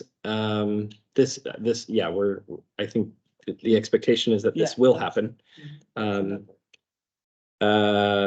Evaluate contracts. So this is one of those kind of broad ones. I don't think we have any specifics. Church. I think the one that I would potentially keep on there is the insurance, because that was the biggest one. Do we have a separate line item for that? That'd be more of an addenda item. There's evaluate insurance rates. Yep, okay, yeah, so we'll delete this contracts one and we'll leave the insurance. Okay, city hall rental rates. No, Many options for rentals now, city hall, do we need to rent out city hall at this time? If charges were higher for city hall residents, would gravitate to other options. there's a bucket of rentals, isn't there? So there's, so we have the park, picnic tables up above. This one is for, Log boom concession, now this. One. Yeah. It's all, yeah, it's a whole suite of rentals. is this one, I feel like these I would rather not pursue. Just because like these are more community spaces and the money that we could get for renting them out versus the kind of programming that I've seen here, which is more of community benefit, I would rather not discourage, but I don't know. Well, philosophical in the sense of, I think maybe with this, when I read this, I'm hearing, we need to collect revenue where we're missing out on it. That we have revenue generating opportunities in our city and we're letting that go. Yeah. That's kind of what I read. Well, on the city hall, one, I have a little bit of a different read. My recollection, sorry, I stepped on your apologies. The city hall one is we subsidize groups to meet in this building. We're paying for staff to be here to open and close it and all those things. So Okay. I think city hall is different than the hangar, but that's just my recollection. Right, yeah, that's Yeah, correct. And then separate that. the other places aren't really full on their rentals. So that's what this one was just either raise the cost of this one, so if you really need it. But mostly that's gonna just force people to kind of gravitate to the other ones where they're not charging or they're free. I think the other ones are free, and then, because we really probably don't need to be renting this out very often. Okay, is this something that we want to discuss? I think so. Okay, it sounds like we do, so we'll leave it. This is moving money around. I think we can keep that one. Advertising space. I feel like this is a low. I feel like this would be a lot of work for very little impact. Anybody tied to this one? Do we want to keep this? Okay. Utility permit fees. I don't know what this is in relation to. I don't think. Because we already charge fees for when utilities need to access them. Directors need to access our right of way. We already charge fees to collect for that, and we can only collect what, sorry. Okay, so I'm gonna remove that unless anybody, okay?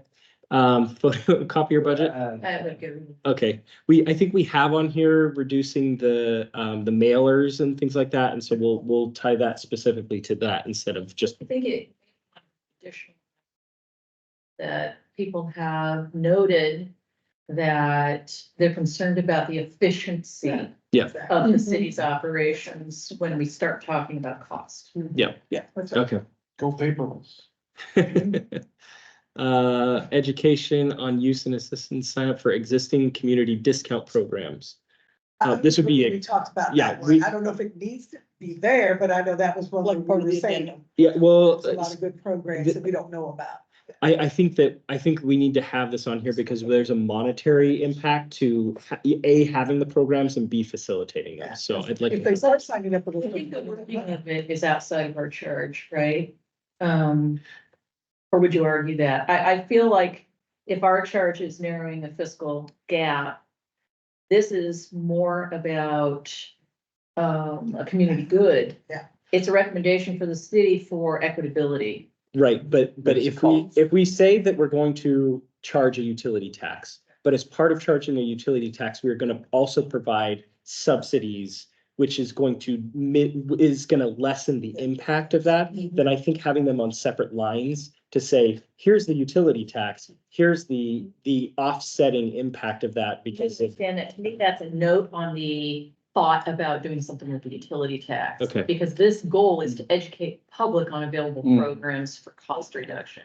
It's just not the same goal you're describing, and I agree with what you're describing. Yeah, but that also applies to like if we do anything to increase property tax or sales tax or anything, that would come into play for everyone.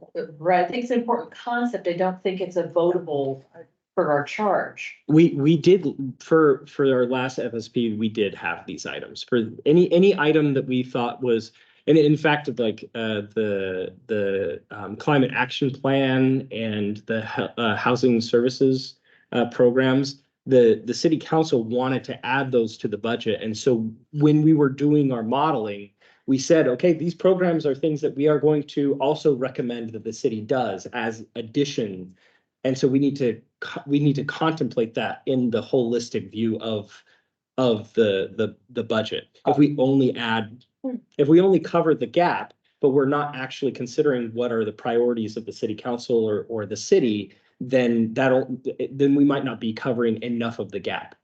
I agree. I just think what I heard, and I think the approach of not having it as a standalone item is effectively, this is a cost. This is a service, so this is a cost. But it is this cost that's offset by a tax, as in we do a public safety levy lid lift specifically for public safety. And so the levy lid lift revenues are offset by an increase in costs. Yeah. What I would suggest is that if we have a line item that's a tax specifically for that, then we combine the two, and therefore our revenue increase is either nullified or is That's diminished. right, yeah. To make sure that we account for both the revenue and the associated expense. Yeah, it becomes a calculable rather than its own goal on a line. Right, but then To me, if you- both 25 and 26 are offset notes to any increased cost. Mhm. So I think these are good things to take note of. What comes to my mind is, do we want to have a line item in here that says whenever we're talking about a tax increase, do we want to evaluate what the revenue rebate would be for lower income? Yeah, Yes, Covers. That's exactly, it is for every. Exactly. Yeah, for Exactly. everyone. So yes, no, Exactly. calculus what it is. I think that having the offsetting amount for each program to keep in that line is correct. I do think that we should consider the cost, like the staff cost or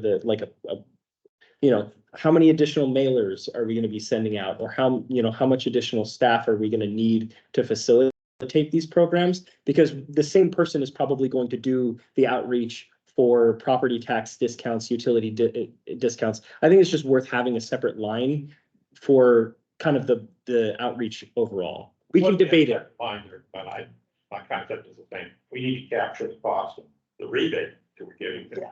Tax Main thing, that's right. plus the administrative cost of doing that. Yeah, Stand with it. And you want to do that separately for each. I mean, we don't have other lines that are cost impacts of cost raises. It's just, it's one of these things just doesn't belong here. It's not in the taxonomy of this. That's all I'm suggesting, is we don't lose it, but in and of itself, it's not.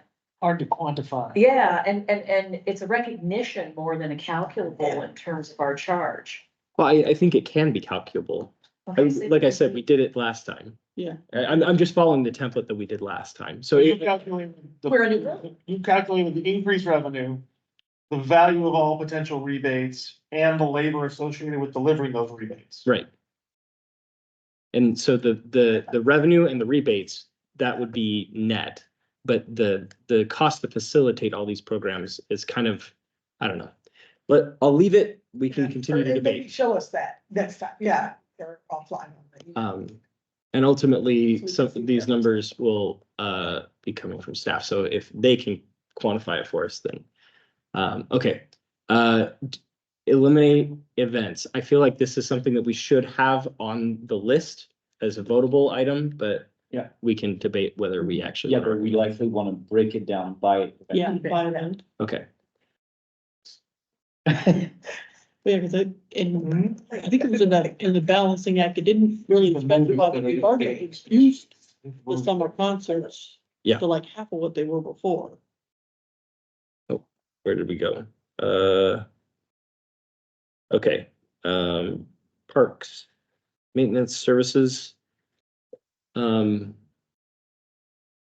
feel like this one's hard to quantify, like how much to reduce it and what does that actually look like? Yeah, we would have to, if we can, sure, let's talk about it. If it's just abstract, then we're back to the balancing act of let's reduce wages and benefits by $5,000. Yeah, you'd have to have some kind of trackable level of service here. that you're gonna Yeah. use. We have to- So, yeah. include the bathrooms, once a month, instead of twice. Rob, is there any easy heuristic that we could attach to this, or is this? So for example, we have.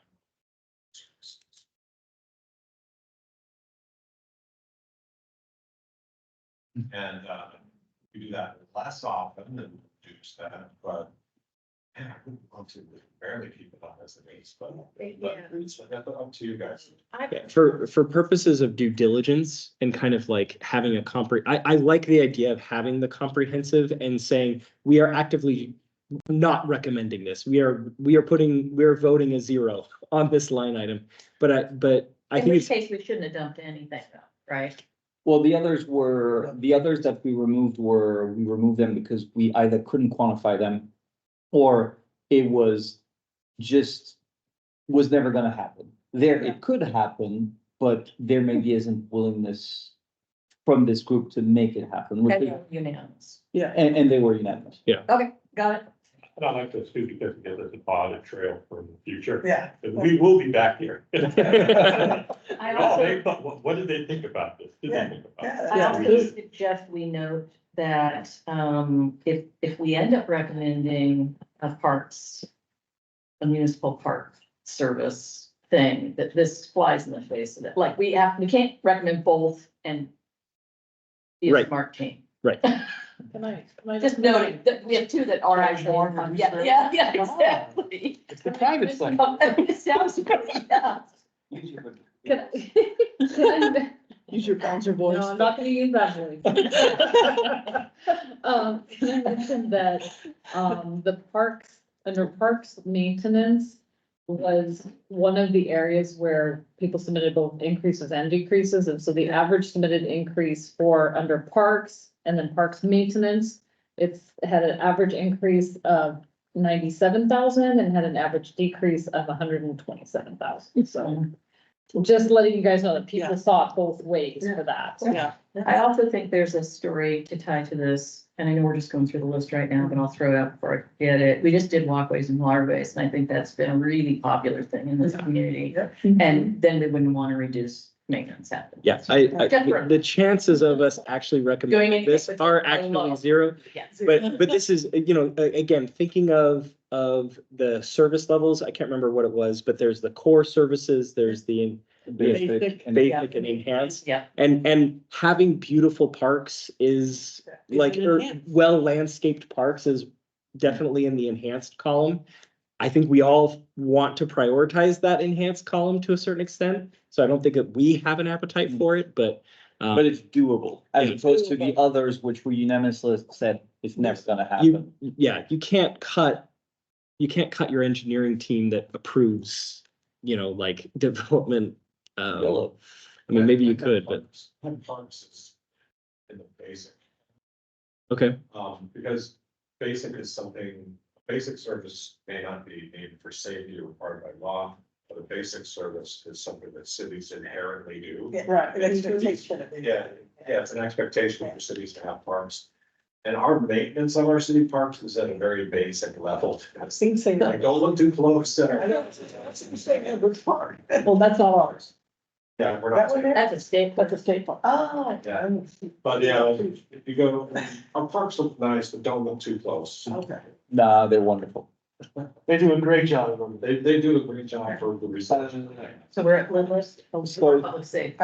yep, we'll keep this one Yeah. for sure. Monetize city land and properties, I was thinking of this as an addendum, because Yeah. this is so open-ended on what could be done. Yeah, So I it's will, hard to quantify. I agree with you, but to represent my table people, I will say again, they were very Oh, no, we concerned, they were, contract change, they were very concerned that the city would buy property, but they wouldn't know what it was for. So just, that's part of our addendum. They wouldn't know what it was for. No, that there's no, what's the plan? I guess, Spend this money. do we want to, because the other option is to sell the land as a one-time cash infusion. Do we want to have that on? Because there's two different ones. There's monetizing it and saying, we're gonna lease it, we're gonna develop it, we're gonna have a hangar revenue share type situation, or we're gonna sell it and just add that to the piggy bank and protect us for another couple of years. And I actually wouldn't personally support that, but I will Yeah. represent people that might. Okay, no, that I think that's worth doing. So I'm gonna add a row and say that this is sell city land and properties unused. Right, I think there's two different kinds going on here. So like, some of the land like they're buying on 522, actually is capable of being sold or monetized, and I think they're actually paying for it, but then you've got the properties up on 73rd, which they're getting grants for to buy. Which is like, they're turning them into swampland or basically, swamp creek management areas. There's really only 3 properties I can think, maybe 4 that we could sell. One is the post office, and that, you could probably get close to $1 million for that, maybe 800,000. And then there's the, Shell property, which is where Clinton was gonna go. That appraised for 1.9, but less fees and everything, probably 1.5, just to be conservative. And then, Cozy Inn on the bench, we paid about $650 for it. And so we tore down the building.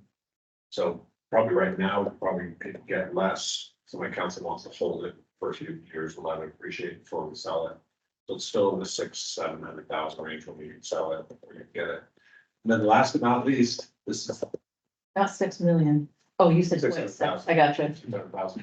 Sorry, I thought you wrote 6 million in front of this. Whoa, that's. 0.6. Yeah, I saw that. Then there's this is a nuclear option, but we could sell the hangar in Town Square. And privatize it. That would not only be money for us, it would actually cut expenses, because we have a lot of money going into the running of the hangar. But we also get revenue from the hangar.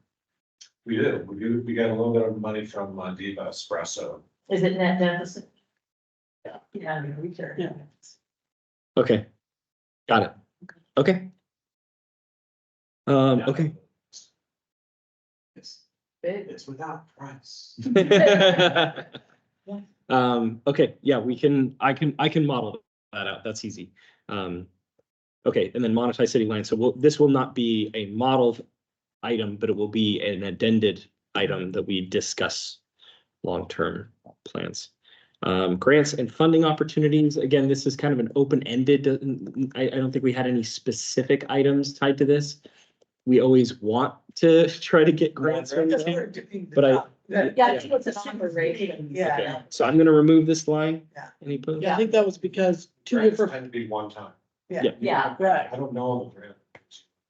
Indefinite. 5 years. Right. Yeah. It's a service water grant. But other than that, I don't know the grants. Yeah, but more generally, Right. there's a repeated approach to each year, the city tries to get different grants to fund the same thing. So even if it's not the same, if it's not the Rob Lindsay grant, if there's gonna be a grant this year and a grant for another, next year that might pay for something similar year after year.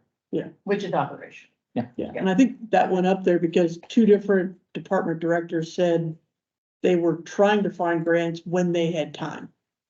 Yeah, so I think it's worth removing it, because that's just kind of. What did you mean by this one? Is it about? I don't know what this one is. Which one was it, public, private? The feedback that I got at the town hall with regards to that was to try and maximize as much involvement of businesses to sponsor city activities, but I feel the city already does that.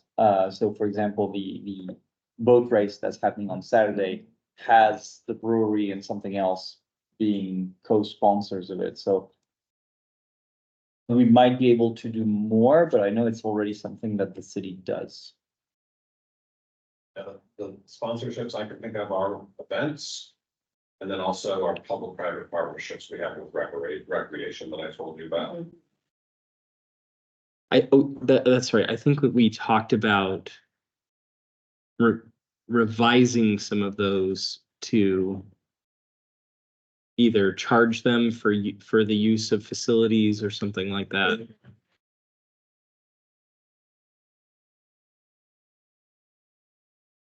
Yeah, I mean, so for example, the Kenmore Waterfront Activity Center.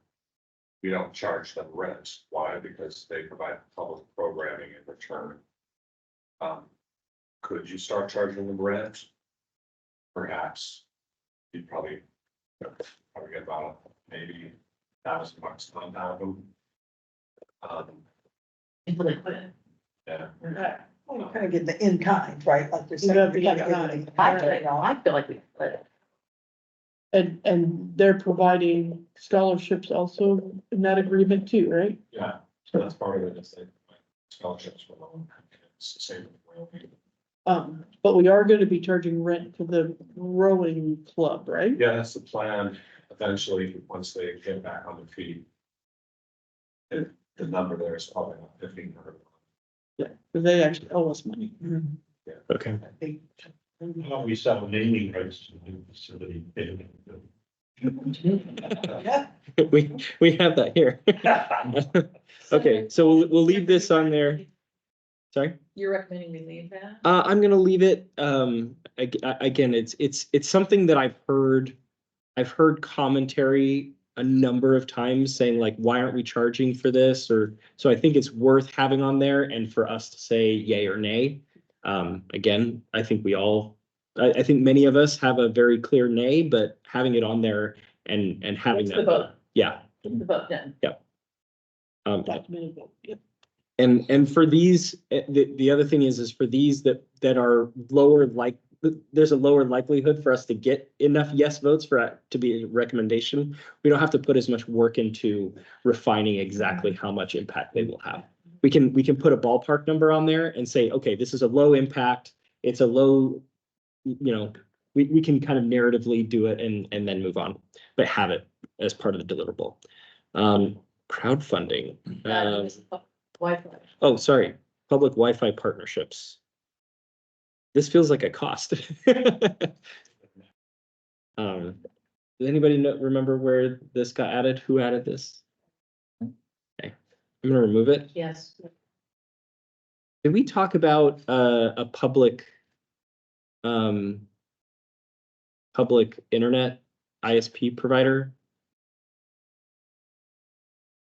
Has that ever been considered in Kenmore? I mean, Where we become the. yeah.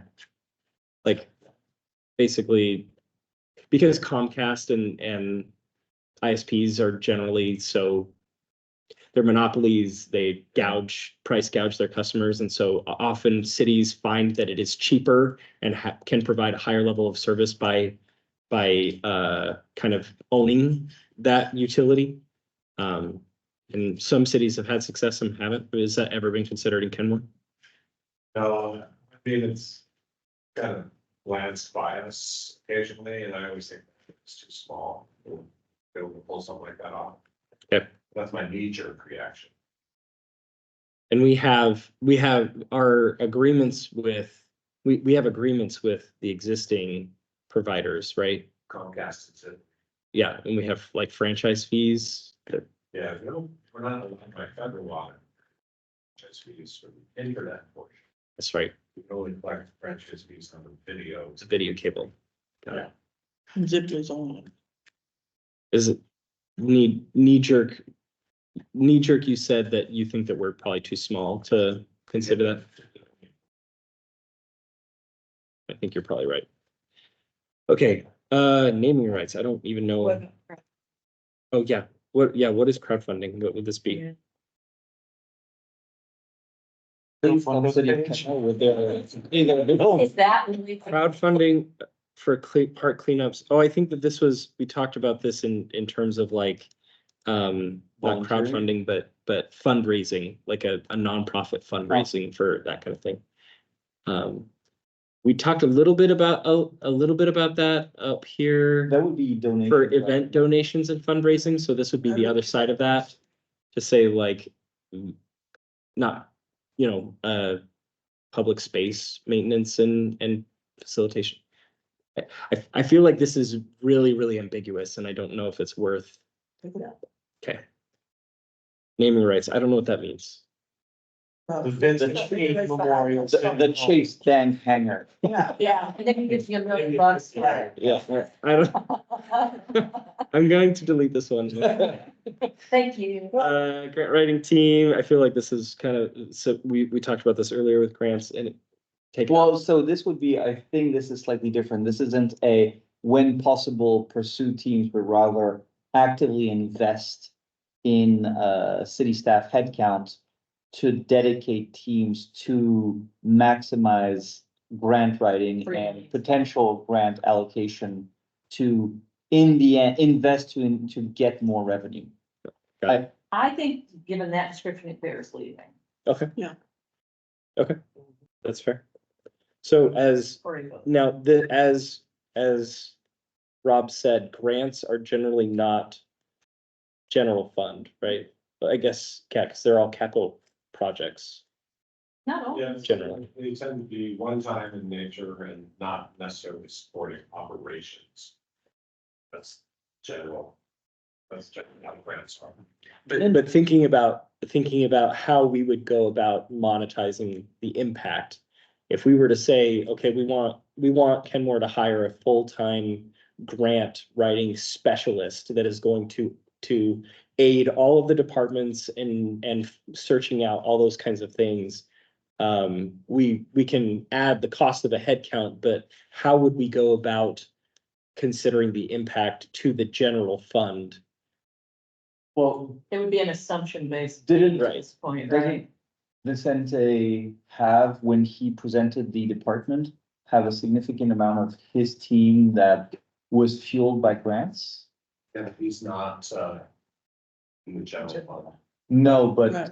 aren't some of the public works that are general funded, or street funded, be able to be freed up because of those grants? So Or would it, transfers from. the it would be general? a transfer from, it would be alleviating the cost from the general or the street fund because of those grants that actually pay for public works. That's covered in previous row, where we're talking about fully just charging capital project staff over to the projects. That's already covered earlier. Yeah, but so this would expand specifically from that to expand it to potentially other things that other teams that benefit from, I don't know, but other teams that benefit from it. If you apply for a grant, you typically have to be doing some new shiny thing. Yes. Okay. And so there's usually a new cost to go with the new grant. The grants aren't gonna pay for stuff we're already doing now. Mhm. But could they contribute to economic development? But Yes. could they contribute to economic development? So, I was actually gonna propose as a separate item that similar to how we hired a climate action plan manager and a housing and human services manager. And their job is to look for grants and develop programs and partner with the community and things like that, that we could propose to have something similar to say that this is not going to be a short term, but a long-term sustainability item is to hire this headcount and try to encourage that, but Develop businesses. mhm. This is So, okay, to be rather speculative. I don't pose it, I wouldn't want to put any additional revenue to it. It right. would be kind of like a net zero. But all larger cities have significant staffs and do exactly this. I would have it be for the scope that we have the next 6 years, I would have it actually be a negative. I would say that you have to add the cost of the head, but don't expect any revenue in this time frame. But outside of this time frame, if you don't want to be back here in 6 years, that this is one of those things that Mhm. is worth doing. So, okay, I'm going to just do grant, instead of doing grant writing team. Looking for money. Well, okay. Low scale We talked about, has been about economic Yeah, development, this this is is something to do with economic economic development. Grant writing is one of the hows. Yes. Yeah, it's not the what. The city of Shoreline had economic development as part of their. Yeah. They said, do things to increase your tax base with revenues. Yeah. And I like that idea. The problem with it is we don't have control over it, right? We have influence. Right. But we don't have control. We can't say that these new businesses will come online in the year 2028. Mhm. We can hope they will, and we can, and make it fertile for them to come online in 2028, but we can't guarantee that they will. But if we don't do it, we're not really giving ourselves a fighting chance. honestly. Invest in the ones that are here, get more from them. Yeah, Right, help them become more successful. and this is where you just do probability analysis, right? You say, if we dedicate staff to this, there's a 50% chance that we'll get additional development dollars of whatever. And if that impact is $2 million, then 50% of that is 1 million, right? So you can kind of come up with ranges of estimates of that risk analysis. And when you set that up against, okay, this program is gonna cost this much per year, and there's this percent likelihood of it manifesting benefit, then you can do that cost benefit analysis. So I think it's worth discussing. I think we need to keep it, even if it Yeah. ends up in final notation about something being very important for this community's revenues in the future. Maybe we change the word team. Maybe it's not a team of people.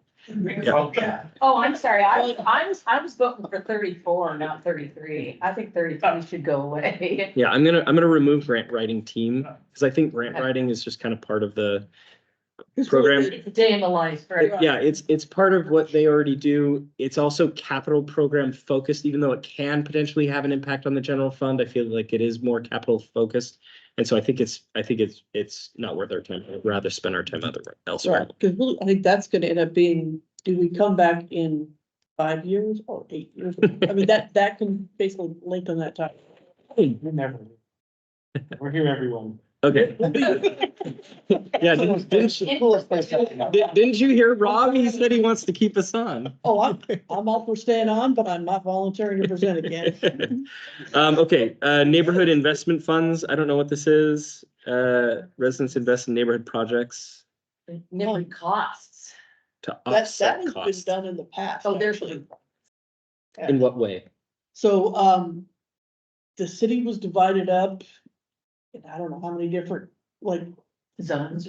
yeah, different, and they were like fairly equal by like number of residents.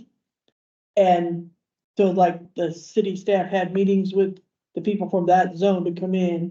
And we had big maps out there and you could tell them what, like traffic safety and each zone had an equal amount of money, and then one zone like never came to any meeting, so their money was divvied up. And so we basically got money to spend in our area of the city, how we were saying we felt it needed to be for traffic safety type programs. It sounds like that was funded, but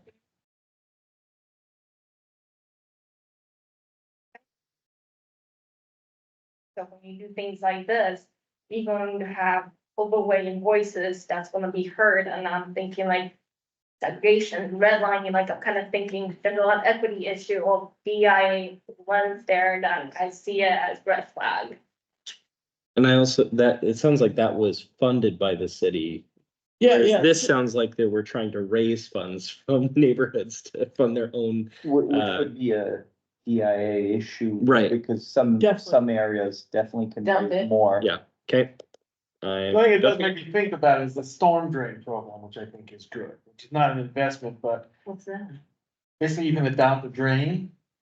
So like I adopted a drain in front of my house, so I have to go clean it, and once a month I get an email saying. Tell us about your drain, how much stuff did you take out of the drain, what did it weigh, Yeah. how long did it take you?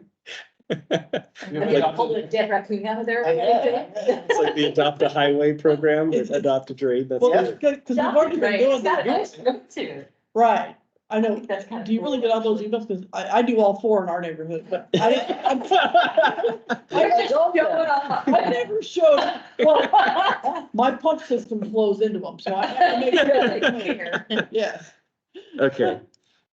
This is an open-ended, ambiguous, just like general operational efficiency. That would be.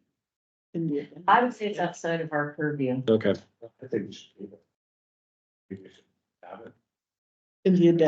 I think we should be expected to do that. Yes, but so yes, because we've had, I know there has been a lot of feedback from in the town hall or in the balancing act tool, feedback from people of, where's the city, how's the city spending their money? And challenging the sensibility of the spending of the money. But, I think that should be in, it's kind of a general recommendation is you should, sure, you should evaluate how you're spending your money. We, during this exercise, did not discuss, when you told us, oh, you're spending 100,000 on X, we didn't say, are you sure you should be spending 100,000? We believe that you tell us you're spending 100,000 because that's how much it costs. So what we can do is we can leave it on the list and we can have a financial impact of 0 or low. And say that we recommend that, we highly recommend that the city does this. We are not, in our evaluation and our due diligence, we didn't see anything specific, but, there's always. opportunity. It's sustainability. It's an overarching statement about sustainability. Yeah. That's what government. Yeah. Yeah. Okay, so we'll leave it on there. Okay, and automation. I feel like these are kind of similar, two sides of the same coin. If there's efficiencies to be had by automation, then. Yeah, it's a redundancy. The next task force will be staff all Hey, Well, hey, ask Copilot to do it for us. well, we cut down about 15 from the list, so good job, everybody. We are past time, so what I will do is I will do my own work to put these into sections and quantify where I can. I'll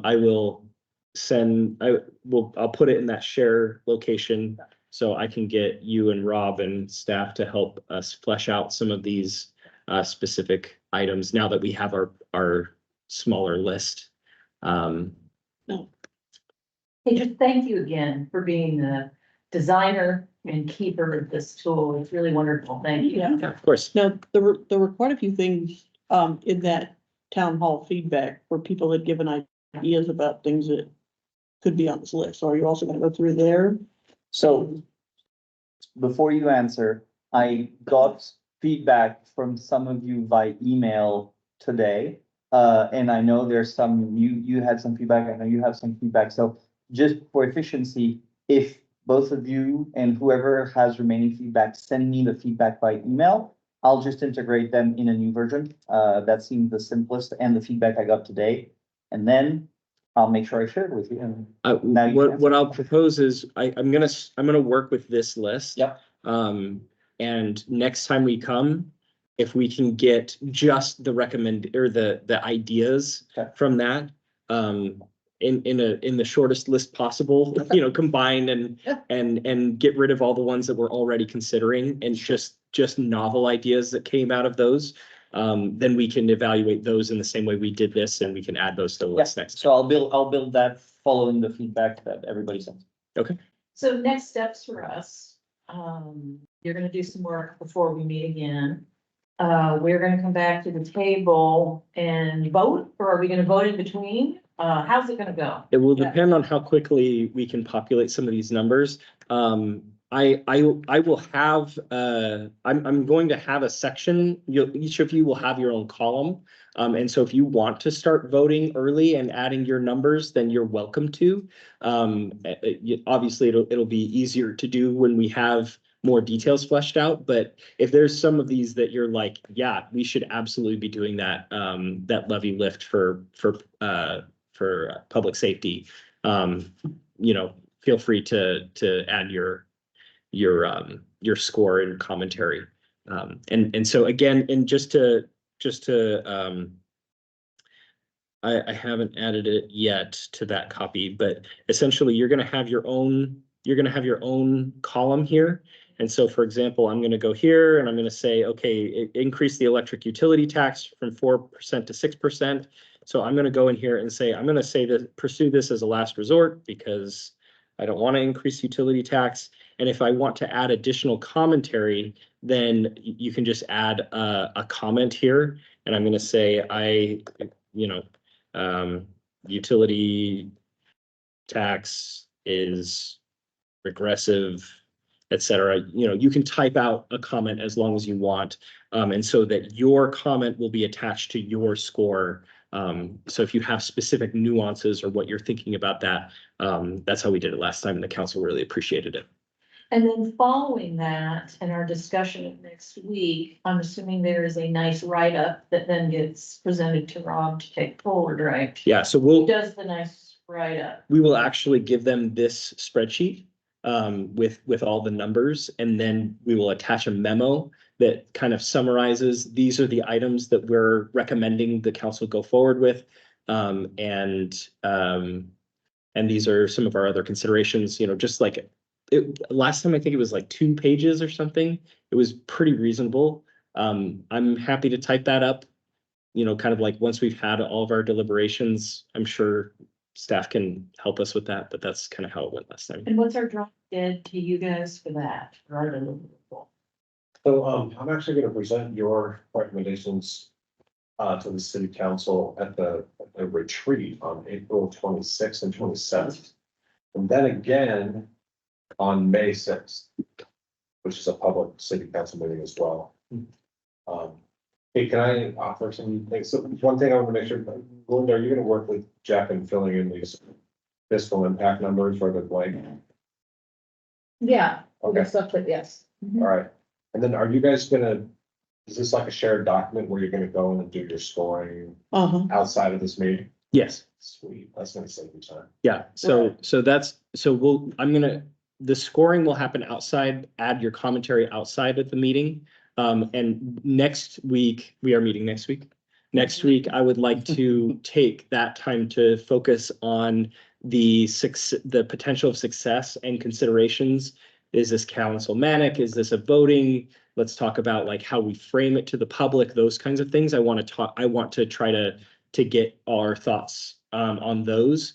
And then also the DEI considerations to make sure that we're talking about that. Like you're all welcome to include those kinds of considerations in your own comments, but I would like to have, the columns specifically populated to say this is the high level, what the task force is considered or feels like overall. So So I imagine if the city needs a little bit of time, which by city, I mean you, need a little time to work with Jeff to get some numbers that help us both in comment, that we ought to just make sure we've allocated time in our own lives a day or two before we're due back here. Yes. Right? Yeah. Excellent. Well, that's what was thinking, is that you're gonna be consolidating the feedback from the town hall and giving that to him, and you're adding to this list.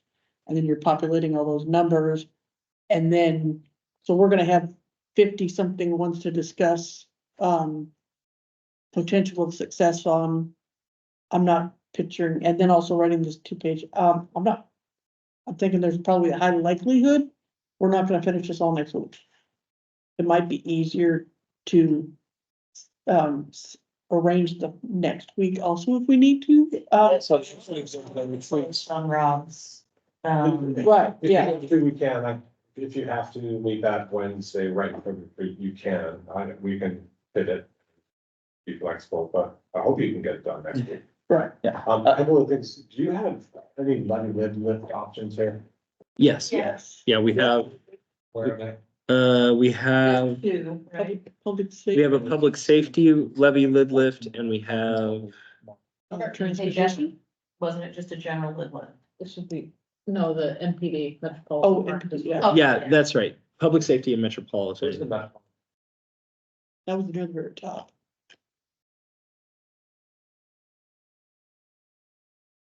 I was gonna say anything that we had in the balancing act, we should make sure is on here. Yeah. I don't think we had that on ours. I remember being surprised when I saw it on the balance.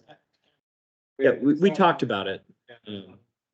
So, the thing about like some levy lid lists is the fiscal impact can be a big range. It can be 400,000, it could be 2 million. Yeah. So I don't know how we express that, but maybe we do just put a range. For So now. one of the things that we did last time was we actually broke it out into 3. So like if you were gonna have a range of like the car tabs, for example, is it 10 cents or 20 cents? You have two lines for 10 cents.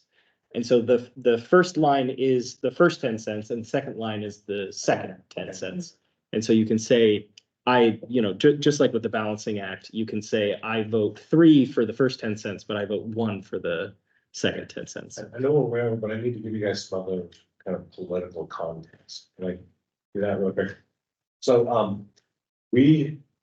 because we didn't sell, the Shell property to Plymouth and given some of our ARPA dollars, we have about $2.4 million of unspent ARPA. We actually have 4.7 million left, but I'm strongly recommending that we take 2.3 of that and pay the general fund back for what we paid for the whole property and out of the general fund, which leaves 2.4 million left of unspent ARPA. And that's one-time money. And we've got a team that's going to be recommending how to spend that money in the coming months. But one of the things that, and this is a very sneak preview, right? Okay, so this is like very super preliminary. I haven't even told my council this, but a highly likely use of some of the ARPA money is to do a pilot program with a nonprofit like HopeLink or Center for Human Services or a group like that to administer a utility tax rebate program for a pilot period for a couple of years to see how it works, see what bugs we need to work out. And if it's working great, then have a utility tax rebate program that we need to get funding starting in about 2027. Yeah. And so that might be, so if you're thinking about doing this in steps and phases, like funding a future utility tax rebate program in about 2027, because that's when the ARPA money goes away, might be something you want to consider. Well, I've done the math based on the direct cash assistance we gave a few years ago with other ARPA money. There's about 1,000 families that would be eligible. And looking at Katrina's utility tax calculations for her house, it's about $200 a year that we, in single family homes that we pay in utility taxes. So if you did 1,000 people times $200 a year, that's 200,000 a year. Plus you need somebody to administer it. So I'm probably going to be recommending that program as a pilot program funded by ARPA in 25 and 26, but then it'll need to get funded in 2027. Then I have another political thing to tell you, but yes. Yeah, so probably should go first. The only consideration was would part of that money be maybe a seed fund for the city's rainy day fund, where it's placed as an investment to generate revenues, or at least to work a little bit. Yeah, that 2.4 million that's left, Whatever is left. that could definitely be a recommendation that you guys have. In 2021, which was 3 years ago in the middle of the pandemic, we did a big outreach with the public and we asked them, how do you want to spend this ARPA money? And the public, through including balancing act, we used that tool back in 2021. Public said in the middle of the pandemic, hey, we want this money to go help with homeless, those who are down and out, struggling businesses. Those are the main categories that people wanted to see that ARPA money go to. That was back in 2021. But we're still carrying that forward as some important themes. I know it's different times now, I think, but that's still gonna hold weight on how we spend the rest of the ARPA money. Or do we have to spend it exactly that way? No. Could we just sock it away and build up our fund balance? Yes. And so that's a discussion the council's gonna have probably in June on how to spend the rest of the ARPA money. Okay, can I tell you one more thing you guys probably need to know? The city council and the public are pretty excited about Lake Point.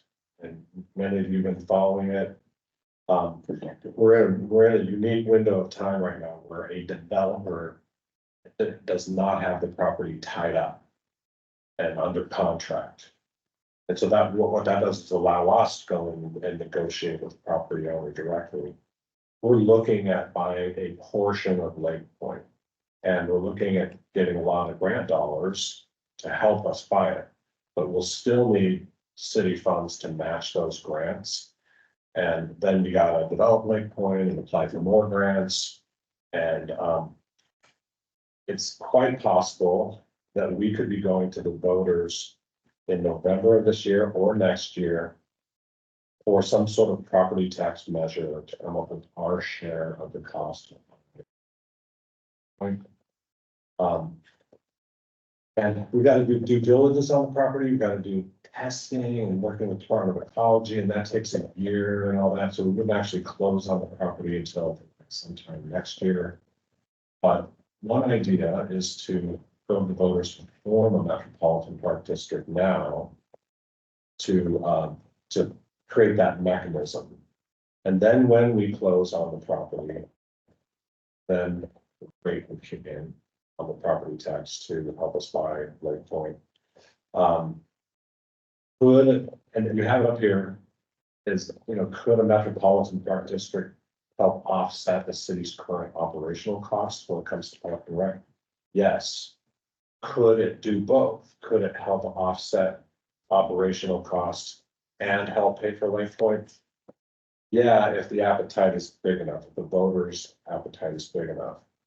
One thought is to get the MPD, Metropolitan Park District mechanism in place now, where it's helping to offset some things. It's also helping to fund some things in Parks and Rec that we've been wanting.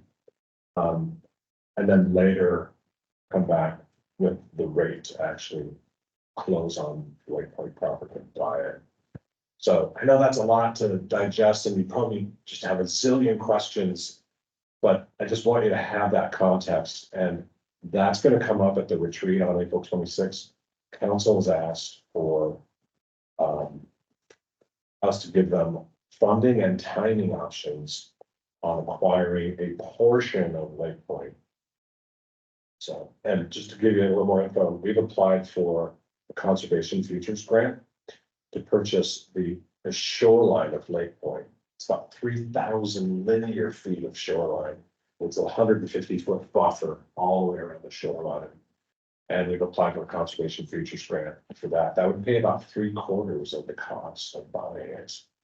And then what's great about Lake Point is it qualifies for all kinds of grants, federal, state, county. So we could, like, I would hire a full-time grant manager just for Lake Point, because we would get return on that money. But there's EPA brownfields money out there that's just waiting to be picked. There's all sorts of salmon recovery and water and habitat restoration money out there. On and on. There's tons of grant money. There's lots of grant money out there, but they all require some level of match, so there always need to be a city contribution for that. So the old Lake Point information that's still available on the website, is that, most of that the same concept still hold, do you think? Yeah, and we have an updated webpage. You do. Yeah, it got updated maybe about a month ago, Okay. I don't know. but yeah, check it out. And we have a really cool fact sheet that talks all about Lake Point. Like, for example, we have an FAQ that says, have PCBs been found on Lake Point? No, despite extensive testing and looking for PCBs on Lake Point, they've never been found on Lake Point. So, sorry, I'm going off on a tangent. I'm going to just add on for the Metropolitan Park District piece. There is a question that was, I believe was in the survey, which actually calls this out and specifically references the use for Lake Point. It also lets out the fact that for when you establish a Metropolitan Park District, your levy can be at different levels. And there's different requirements in terms of voter approval for each one of them. That's in that survey question as well. So I think when you think about this, adding it to this list here that Jeff put together for it, you also have the opportunity to do what Rob is talking about, which you can phase this in over time. So as we make that recommendation, this is the place that we can do that. So what I found fascinating about this second survey, we asked some Lake Point specific questions. Did you notice? So one question we asked pretty clean. Oh, that's really long. Oh, sorry. I didn't realize I was still sharing. But in the survey question, there's what you call a clean ask, where you're not buttering them up with other questions leading up. So right out of the gate in that survey, we asked people about Lake Point without like making them dream of all the wonderful things, right? And what I was blown away by is, like we said, would you increase, before the Metropolitan Park District, and increase your property taxes by $450 a year to make Lake Point happen? And which is about $37 a month. And 54% said yes. Said strongly support. It was- Oh, wait, sorry. It was both. You're right. 80% supported Lake Point and the 54 supported the tax. Yeah, you had 80% saying, yeah, we want something to happen. And you had 54% at a pretty high taxing rate say, yes, they would increase their property tax. So this is again along that theme that, yes, people will agree to raise their taxes if they get something for it. And in this case, a drop dead gorgeous park and a future walk border village. So I just thought that was fascinating that 63% said, no, I don't want to raise my taxes to keep up with inflation. But I really got $450 a year. I got Lake Point. Where I won't even live. So Jeff, did you capture the things you said? Because I think that they're part of our strategy. Yeah. We know them. Yeah, I captured a couple lines. Okay. We'll flesh out the details. It was all recorded. Yeah. Just reminding you. Yeah. So the city council is wanting information about Lake Point and funding options. So it's going to be coming right about the same time as your recommendation drops. Okay. Things are moving. You, As I told him, if you can just send me I already sent it. I sent it when the meeting started.